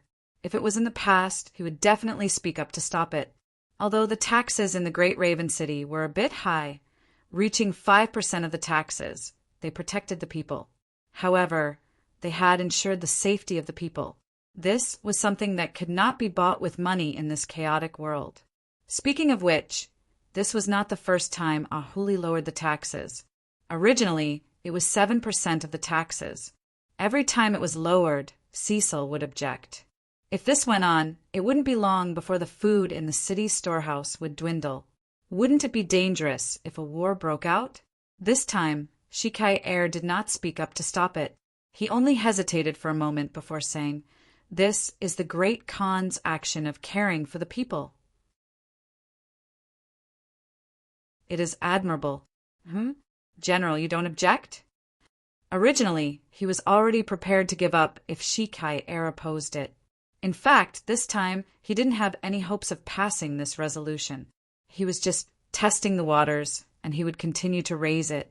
Once he raised it enough times, it wouldn't be good for Cecil to keep opposing it. As long as Cecil agreed once, the taxes would naturally be reduced. It was because he was prepared for a long battle that Shikai did not object, which made Ahuli feel a bit uncomfortable. Very quickly, when he saw that no one objected, he immediately seized the opportunity and said, "Since the general agrees, then this matter is settled. We will lower the taxes by 10%. In the future, 4% of the taxes will be enough." "All right, the Great Khan will make the decision." Shikai replied without any change in expression. The matter of lowering the taxes was actually settled so easily. Ahuli was in a good mood and returned to his residence with a group of bodyguards. Zyker also rode back to his residence. Not long after he returned, another captain, Bushi, walked into the study and saw General Zyker sitting in his chair like a golden blade. The two sat facing each other. When there was no third person in the study, Shikai opened his mouth. "Brother Bushi, did you know? The Great Khan lowered the taxes again." "What?" Bushi, who was about to pass the cup of horse milk to his mouth, heard this, and his expression changed. He then said with some agitation, "It's still going to be lowered. There are very few merchants in the city, and we don't take care of the land like the Han people. If the taxes are lowered, what will our army eat?" It was no wonder Bushi was so agitated. Although 5% of the taxes in the Great Crow City looked very high, but in reality, there were very few people who could actually pay the taxes. In ancient times, taxes were mainly collected from merchants and farmers. The Mongols were not good at farming, and only merchants paid the taxes. However, there were only a few merchants in the city. If they relied on them, it was impossible to feed the 30,000 cavalry. Now that the taxes were lowered, did they want the soldiers to patrol with empty stomachs? You're tuning in to the Thunder Spear YouTube channel. Don't forget to subscribe and join us on this journey to catch the most captivating stories.